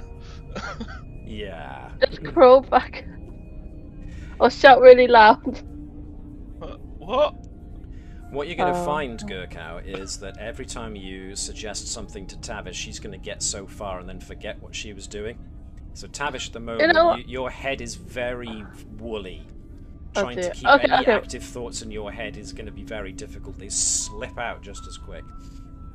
You know what? Yeah. We can just wait.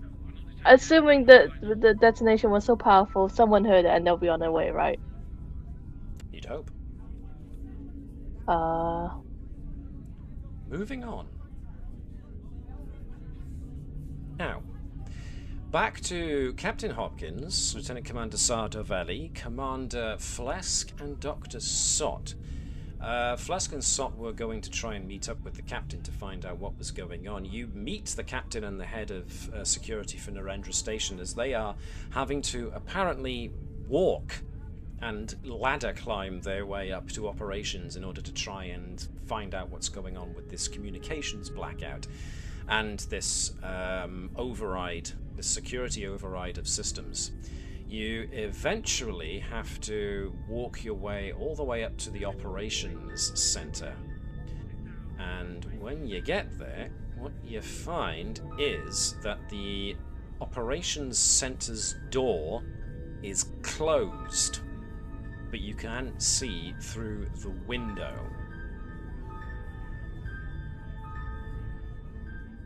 And what you see through the window is that the nearest individuals to you, in regards to the door, appear to be two security officers who are lying motionless on the floor. What is more pressing, however, is that gathered in the center of the room over the main operations tactical console are a number of individuals who have all been bound up and sat down.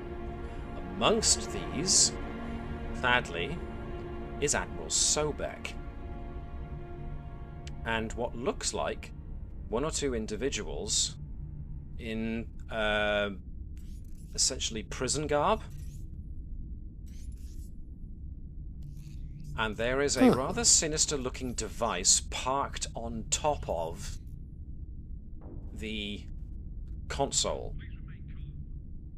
Now that you're given a chance to look more closely, you can see that each of the people sat down next to the console are all wearing some kind of vest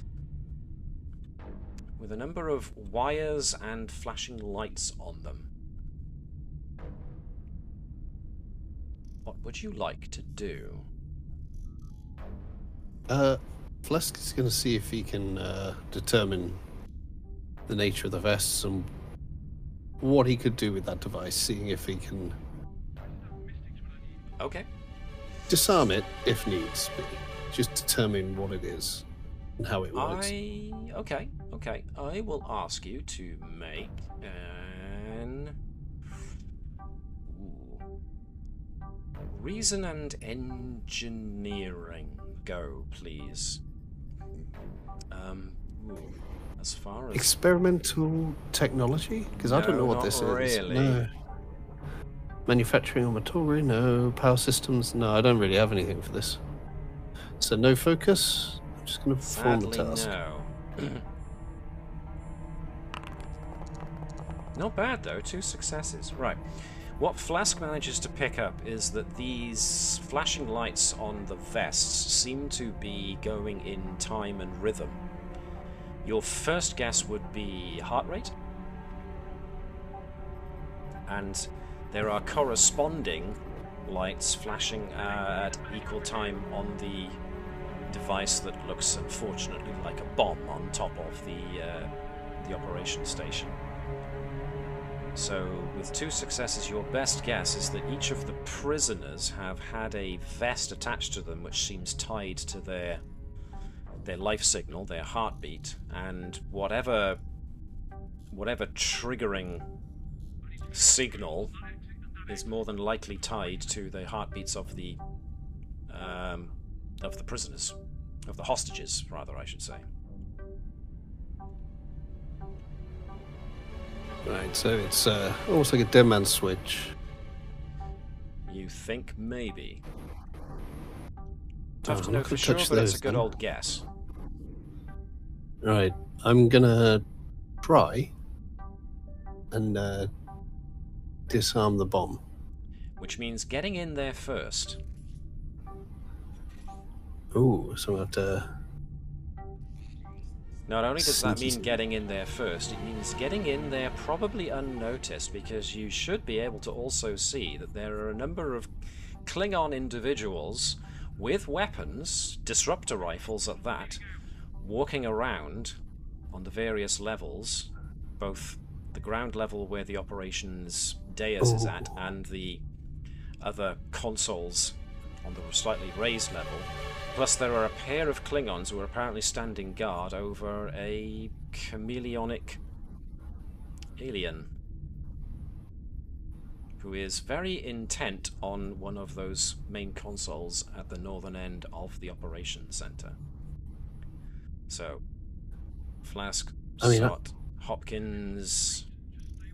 You have a hostage situation going on here. What would you like to do? Phlesc is going to suggest that I'm going to try and sneak up and disarm that device. Captain, do you want to try and... Hey, the rest of you, do you want to try and take out the Klingon guards? I just want to make sure I'm understanding. So everyone that's in the middle is all tied to the bomb, right? More or less, yes. Okay, even Ferguson? Okay. Ferguson, yes. The only people who would really know Ferguson's name at this point would be Gerkow and Tavish. Okay, I just wanted to make sure. Okay. So all of them are... Okay, so that means... This is a lot more manageable than I originally thought. Indeed. Oh no. So how would you like to approach this? Is there a way to get in there without being seen? Is there like a Jeffries tube that goes into it? Sure, you would probably have to double back a bit into the nearby corridor and find a maintenance hatch to try and get into the maintenance area, Jeffries tube type situation inside of operations. Yes, if that's the way you want to go. Oh yes, definitely. If we can get that element of surprise on them, that'd be great. Sure. What about the rest of you guys? When they make the surprise, when they surprise them, that's them distracted. I'm sneaking in and disarming that device. Okay. You may need Dr. Sott's help with that, probably, especially if the bomb is tied to the vital signs of the hostages, because that suggests like medical monitoring devices. Yep. If Dr. Sott's okay with coming in and sneaking to make sure the patients don't panic, get surprised, or do too much, in case that's a trigger. In that case, I am gonna make... if I can find her. Sardavelli. I am gonna make her available to folks to use so that folks can get involved in this too if they so choose. So, alright, so according to the captain's plan, find a Jeffries tube, sneak in there. I mean, Lieutenant Commander Sardavelli would probably be up for going with the captain, unless you think that Sardavelli should go through a different Jeffries tube to exit at a different point. Double kicking grades to Klingons' faces. It's up to you how you want to approach this. That would be funny. So what's the plan then? The two security specialists. Yeah, the two security specialists go for the jump. The two nerds go in and try and help and defuse. Okay. The two blonde goes in for the kill, while the two nerds goes in for something else. Now, access through the main door to operations has apparently been sealed, so in all likelihood Phlesc and Sott will have to use the Jeffries tubes as well. So either Sott or Phlesc can choose to double up and go in the same direction as Hopkins, or double up in the same direction as Commander DeValley, or you guys can split off and go one with each. It's up to you how you want to do this, whether you think dividing your forces or clustering them is better. I think clustering, so we'll go with, because we know the captain's good on her own, we'll go with the security one. Chris, you up for that? Yeah, sounds good. Alright, so Belly. Place your guys, if you can, right next to her. That suggests the Jeffries tube you're coming through is on that side of things. So, yeah, essentially, when you position yourselves on the other side of the Jeffries tube grate, you can see that there is one Klingon who is just walking around on this lower level. There's this guy over here who's pacing back and forth on this higher level. These two guys at the very, very end are static. They are not moving. They are keeping an active watch on everything else, while this guy is very intent on the computer consoles. So, I suppose what I want to see first is how stealthy you're being. Sneaky, sneaky. What would that be? Daring and... Daring and well, control and security, actually, because control suggesting your control over your own breath, your own muscles, to the point where you're trying not to make a sound. So control and security. I'm guessing persuasion wouldn't really be a viable focus. Not unless you want to go, hey guys, whilst I'm sneaking up on you, do you feel like talking? You don't see anything. That would be I know, I have no persuasion, focuses either. Ooh, sneaky Phlesc. Sneaky Phlesc. Let me give you what you're up against. At least I can aid you. I'm not off on this. I'm doing this as well, right? So control security. Here we go. No promises. Okay, 2 6 well done. And well done, Dr. Sott. My god. So the Varoth gave you a difficulty of 1, Phlesc got over it by 2, Hopkins got over it by 1, and Sott got over it by 1. So do. Very nicely done. You stealthily managed to make your way into there without alerting everybody else. So now you're in position. You are in the Jeffries tube, waiting with the panel slightly taken off to one side so you can exit, and exit quickly. The timing of this and the success of it is going to determine how much of a job you've got in regards to overcoming resistance and not setting off the bomb. So we need to all act at the same time. So Sott goes to the life vests, I go to the bomb, and you two jump the nearest Klingons. I'll probably end up doing a bat lift against this Klingon. Okay. Because I don't trust my sniper ability with my disruptor pistol to get rid of him. Okay. With my luck, I hit the bomb with the disruptor pistol. Sardavelli will take... yes, Ferguson does look like Jason Statham. That's exactly who I based him on. So... exactly. I watched the new movie of his called Mutiny on Thursday. Is it Jason Statham starring as Jason Statham again? No, isn't all his movies that? Well, I was about to say, yeah. Yeah, but in Spy he does so ironically, and it's brilliant. Isn't there a movie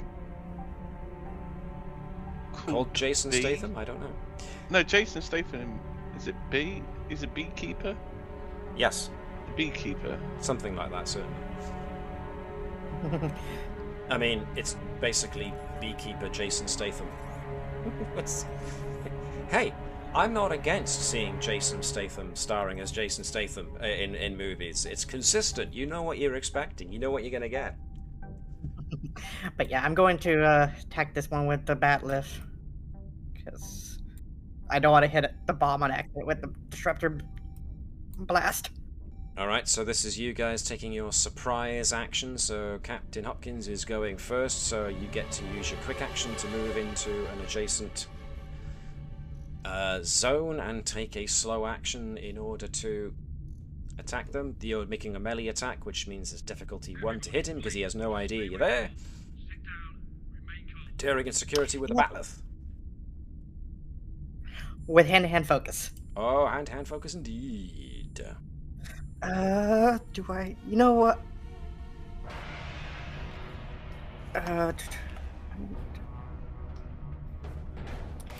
Yeah, I'm gonna use my... No, I'm gonna save that for when I take out the big guy. don't need to double my focus just yet. 3 successes, 2 over and above what you needed. Okay, that was a successful hit. Take that guy out. Defeated. Okay. One of you goes again next to take advantage of the element of surprise. So, Sartavelli will do as you say. Can I get either Dave or Connie? Do you fancy trying out as Sartavelli? I don't mean. Oh yeah, I was gonna say I don't mind either one of us. I don't know. Do rock paper scissors or roll a dice to decide who gets it. I don't mind. One way or Highest another, roll decide. wins. Yeah, highest roll wins. Well, what we You roll get to- in? You get to knock out D6. another Klingon. Go for D20. it. Sure, whatever. D- Snot dice says 17. Okay. And skull dice says 11, which means snot dice wins. So it sounds like So- Connie gets to be Sartavelli. So essentially attacking this Varoth warrior, you get to use daring and security as chief of security. Ooh. No focus though. So. Well, I don't know. Law Oh. enforcement procedures.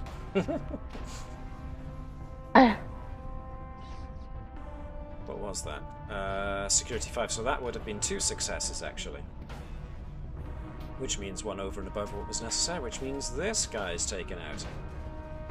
So, Very nicely, very quickly. Alright, so we have got Sott and Phlesc acting on their surprise round. You've got a quick action to move. Now, the trouble is, this area is one zone, this area is a second zone. To get there, you're going to need to spend a momentum to take 2 quick actions. Absolutely. The point is, I was quick. Both of you.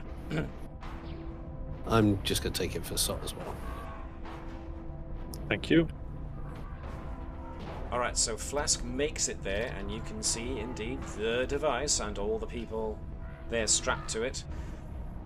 The regular guys, the prisoners, are starting to shuffle around. Actually, no, you've got the element of surprise, so they won't be reacting quite just yet. They're just going to be like, "Whoa!" Phlesc appears. So let's forget that for the moment. Phlesc gets there. Right, what is Phlesc going to do to take advantage of the couple of seconds he has of surprise? I'm going to try and disarm this device. Okay, I am going to present that as...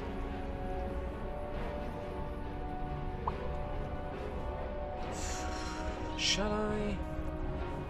Given the time left? Yeah, let's do it. I'm going to present this as an extended task. Okay. Disarm the bomb. So let's see, how much of a work track? That much. Difficulty, that much, with a resistance of this much, because you don't really tend to... Let's make it that much, actually, because you two guys are actually scarily competent. Alright. Okay. So the bomb will be made of stuff, so manufacturing. It's got power system in order to make boom. Okay. Yep, depending on how you want to approach it. Yep. So let's go with power systems as a focus I'll use. I'll also See what the use systems- Okay, yep, sure. Medal of Honor to gain bonus momentum. Starcross to double my focus range. I also have nope, allied. Maintenance specialist is my ignore complication in engineering, and it's an extended task, so it's nicking time. In the nick of time, increase impact by 1.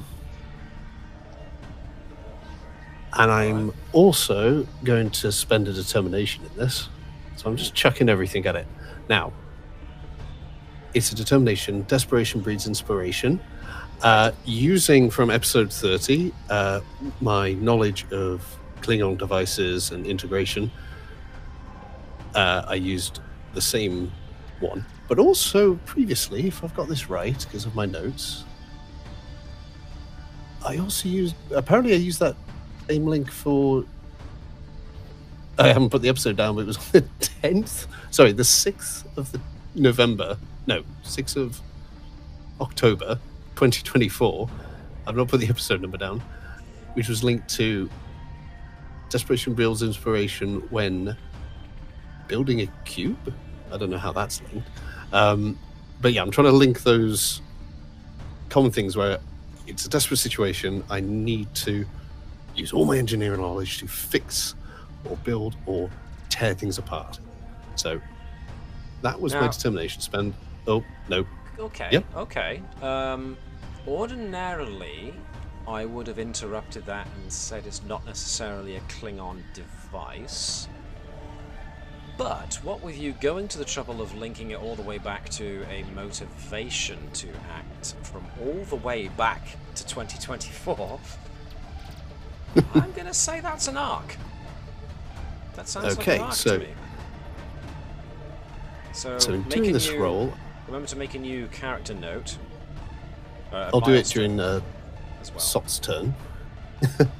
And so I've got all those ticked. I'm also going to steal a momentum on the hope that I'm also going to make some momentum back. And I've got bonus momentum to spend. So that's all the dice. I'm not going to spend any more, so we've still got 3 momentum. Let's roll this nonsense. Oh, Good job I spent that determination. At cost? No, because in maintenance specialist, no, that ignores a complication. I can't re-roll. But I am going to roll the veteran now, which is a D20. I was about to say, don't forget the veteran. Good point. Use the new thing. Why is that not loading? There we go. Oh, bad luck. Didn't get it back. Never mind. Cool. So that's the... I got 1 success, but... No, I got 2 successes, so I didn't get much momentum, but I got bonus momentum, so... Bonus momentum if you succeeded. The difficulty was 3. Oh, God. There's nothing I can do here.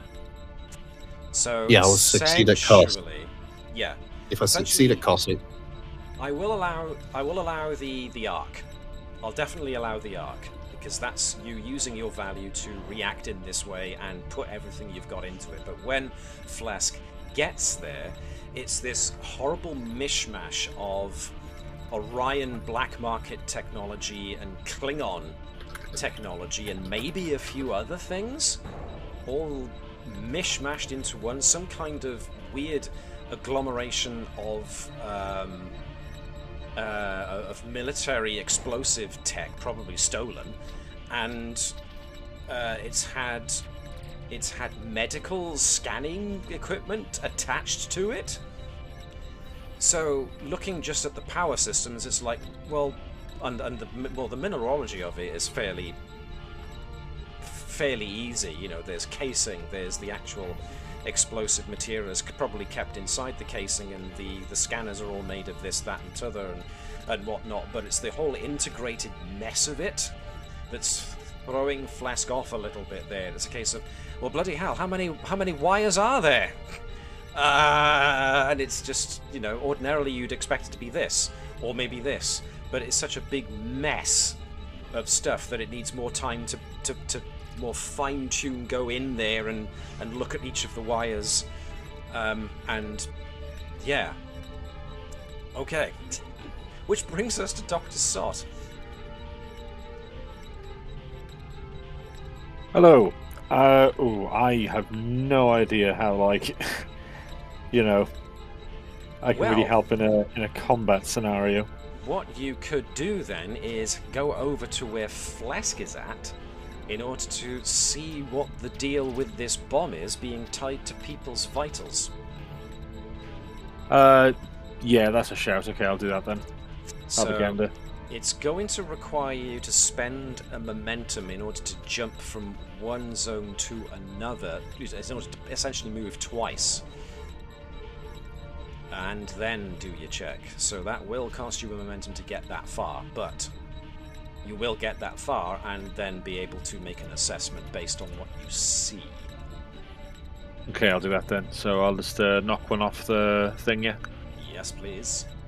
Cool, and then I'm just heading... Bring Sott all the way up to here as he sees this rather horrible situation. So I am going to ask Sott to take part in this extended task by giving us a reason and medicine check using a focus of...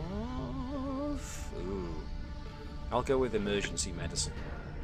Cool. And it's difficulty 3. You get exactly 3, which means you get to contribute to the extended task. Your medicine is 5, which means your impact is 5, but the resistance of it is 2, therefore it goes down to an impact of 3, which is still good. Yeah. Someone has done this horrible thing where they've attached these vests to all of these hostages, which seems to be monitoring their vitals. Mostly their heartbeat and stress levels. Weird. And that's somehow tied to the bomb. But now, your element of surprise has gone.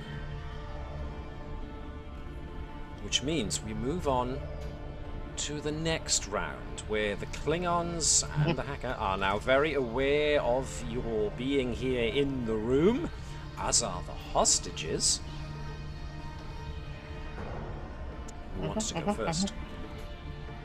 I think... Can I go first so I can continue knocking out the guards? Sure. You're in this zone at the moment. You can use a quick action to move into the next zone again by going up to that area there. Yep, straight to this clean. Should I go for the hacker or the Klingons? Take out the Klingons first. Okay, yeah, I'll go for this Klingon and try to knock him out. Alright, so he's going to resist because he knows you're coming now, so that's going to be the following. 1. Okay. Versus 2, so you succeed and add an extra momentum to the pool. Okay. You managed to land a hit. Alright. Time for me to continue with my decisive leadership and continue taking them. Alright. So, this is going to be... Once per round, you may allies keep the initiative for free, so who wants to go next? Do you want Sardavelli to take out the last Klingon, or do we want Phlesc or Sott to have a go at the bomb again? I think Sardavelli take out the other Klingon. Alright then. Dave, it's your turn. If you're still with us, of course. I'm still here. Cool. Was it yourself or Connie that had Sardavelli last time? Connie. Okay, so it's your turn now. Take command of Sardavelli. She's being asked to take out the next Klingon. Okie dokie. Okay, is it over there? That one over there? That's the one. Oh! Whoosh! Oh! I went too far. Don't you love it when the mouse does that? Again, this guy knows she's coming, so he's going to put up a defense. Once again, I get only 1. Daring and security.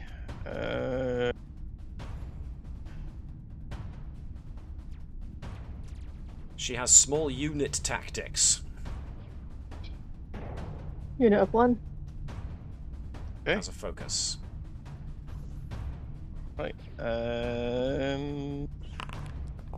1 success, so it's It's more or less a success. It's a bit of a close one. She is going to use what? An arm strike? Yes. Which only does the one, but it only needs to do the one. So, okay. Hacker's turn next. He looks around and is horrified to see all of the Klingons guarding him have now been taken out. He is going to frantically start keying in commands to what he's doing here, and going to use his focus. I am going to spend a threat to add another dice,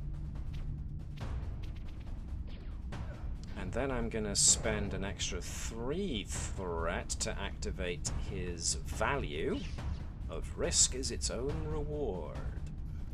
I get a complication. Interesting. 2 successes and a complication. Ooh. Okay, so technically it's a complication for me, not for you.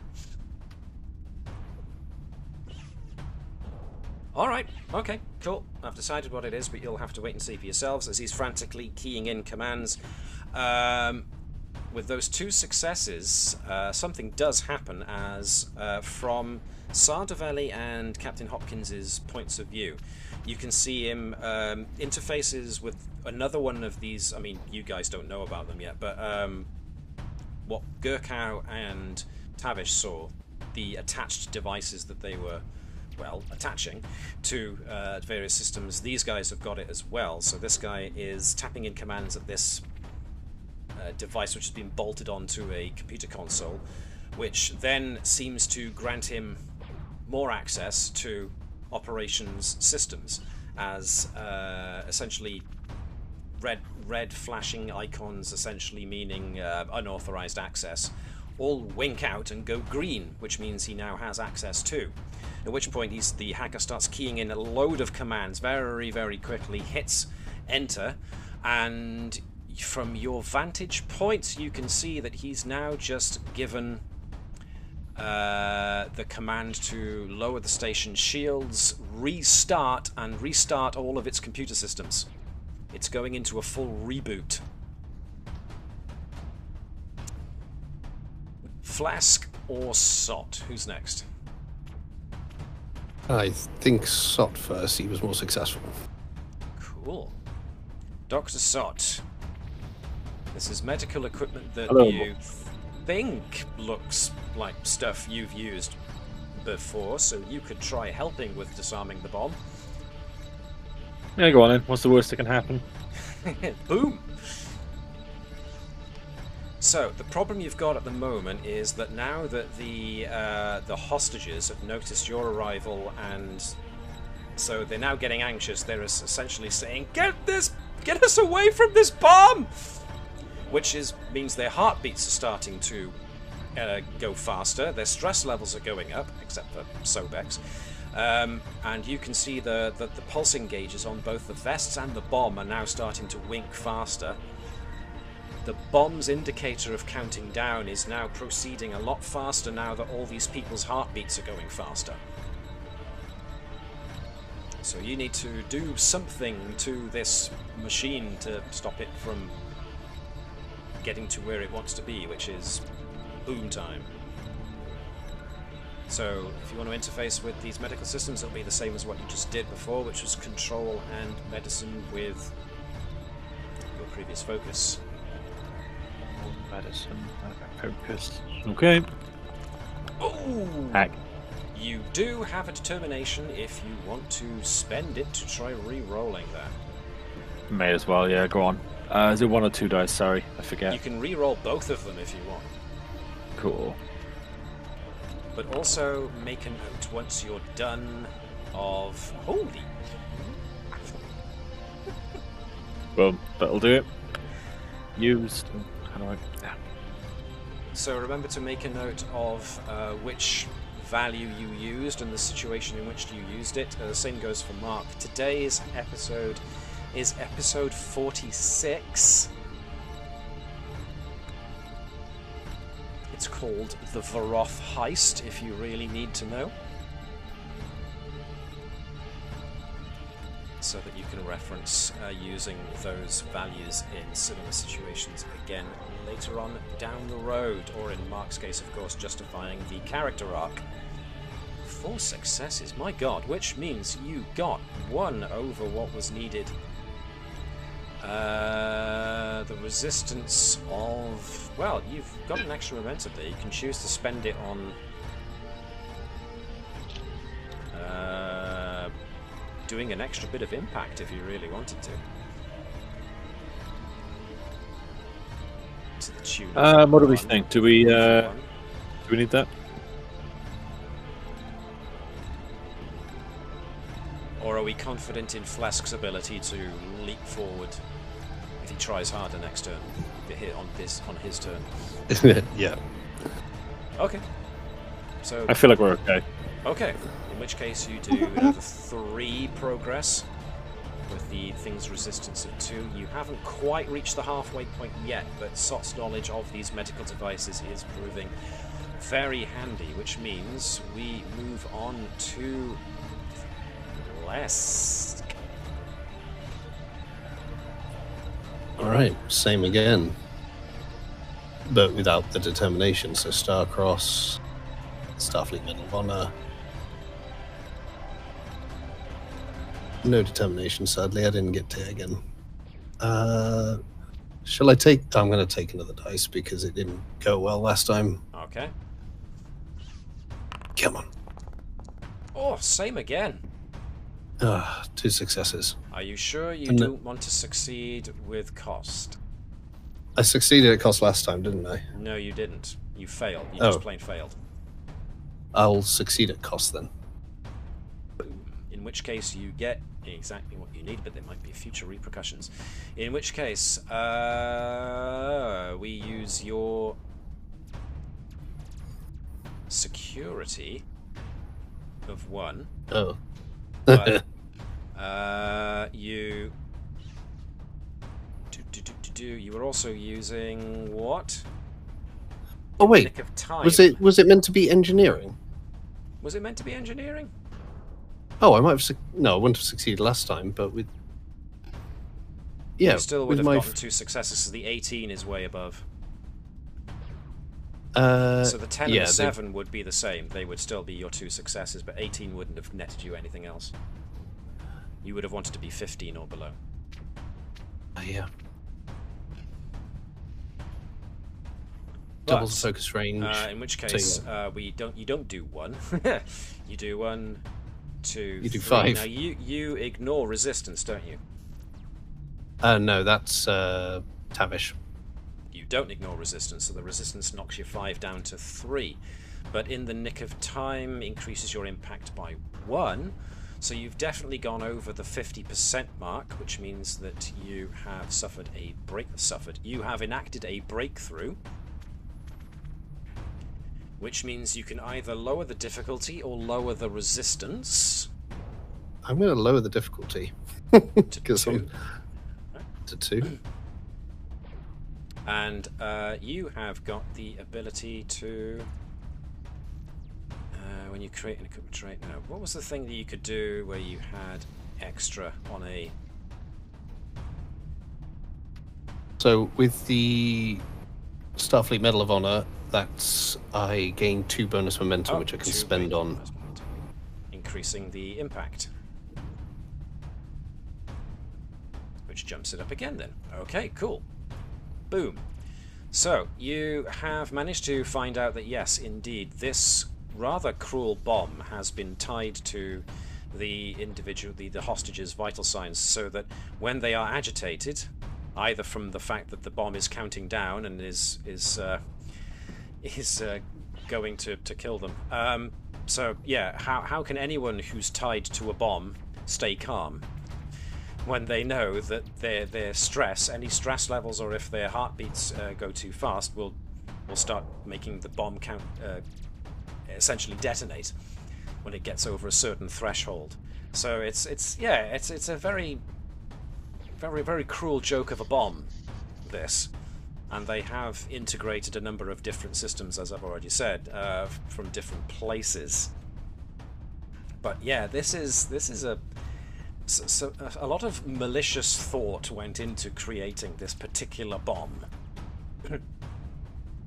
But now you've got a handle on potentially where how the power systems work and their integration with the medical scanning devices. You have, yes, lowered the difficulty. So around we go. Round 3. Whom of you wants to go first? Take him out. Right. All right. Hopkins is gonna move. All right. She's gonna hit him with her bat lift. On top of that, she's going to use her star cross to double her focus range. Uh-huh. Not only that, she's also going to use the determination of never backing down, and she's going to call back. These people are trying to hijack the station. She didn't surrender to the Klingons, which was a callback to when she didn't surrender to the mutinies. She is not backing down when it comes to people trying to hijack shit. Alrighty. Understood. Well, I'm going to roll his resistance anyway, just to see what I get. He does not have anything in regards to that, so it's going to be Joel of 1 resistance against your action. Shiny. Very shiny. I do love those blood dice.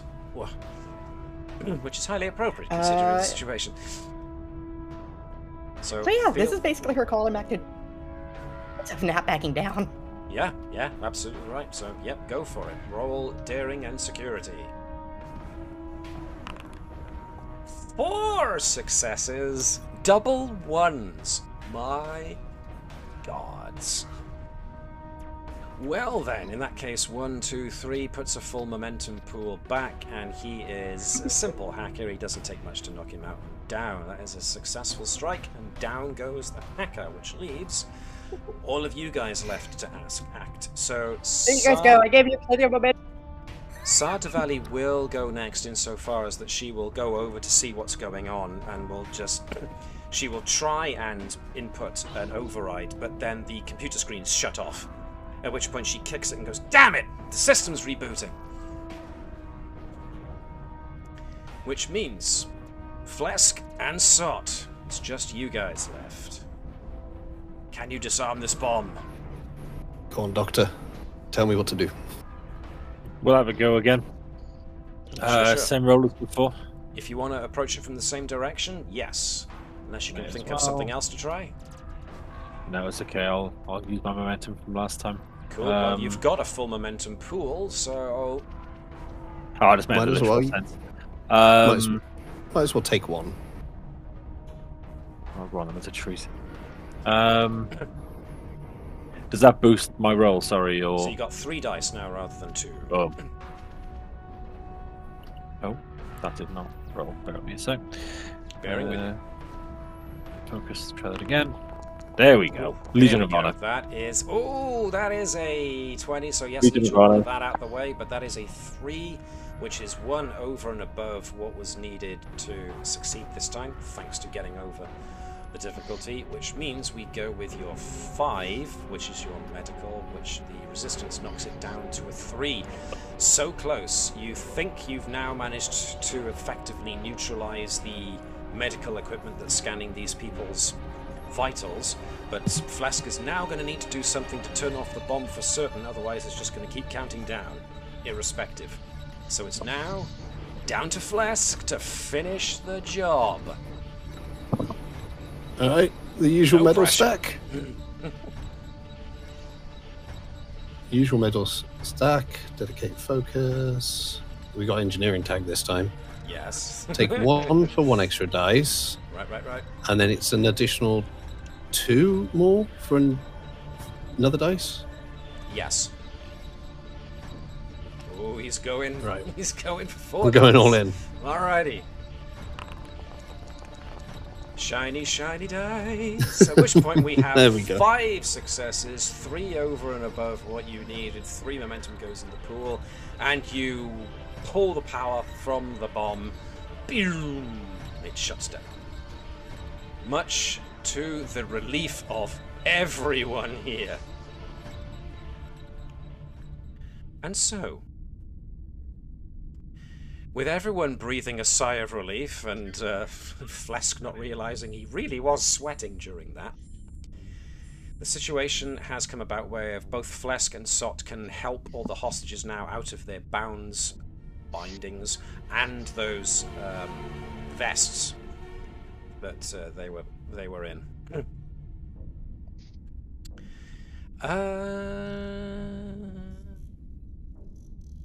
Yeah, at which point I will say, Captain Hopkins and Commander Sardavali, you guys being the closest to the wall, the outer wall of the bank of consoles, even you can see that the system now is rebooting, so it's giving you all the screeds of command line computer lines saying that it's now reinitializing the main computer systems are starting up again.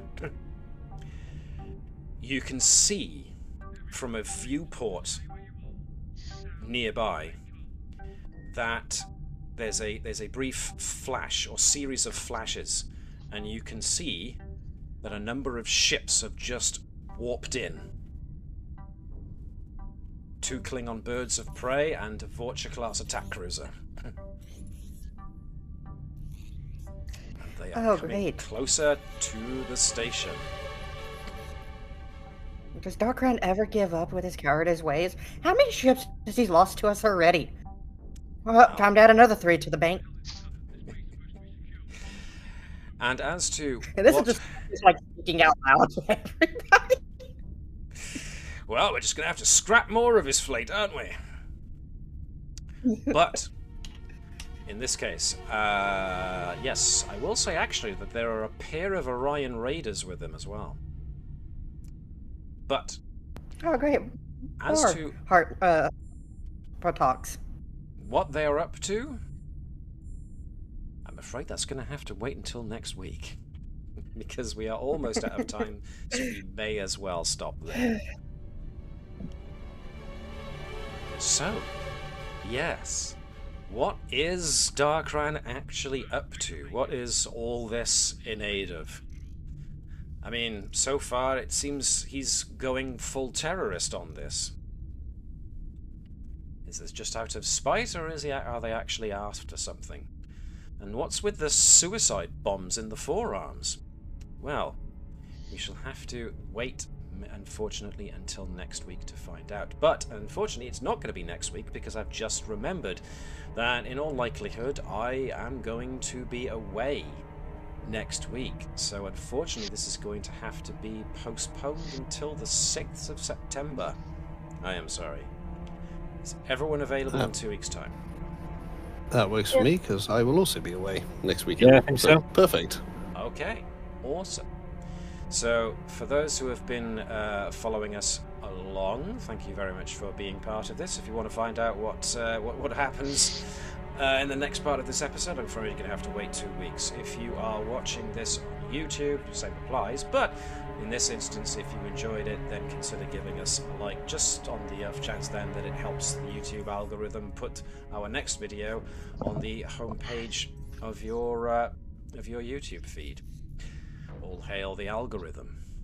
So, in the meantime, we ask you to, well, rather than do like the Vulcans do, in this case, do like the Klingons and the Starfleet folks do, which is leap into action in order to defend people if they're being taken advantage of by bullies.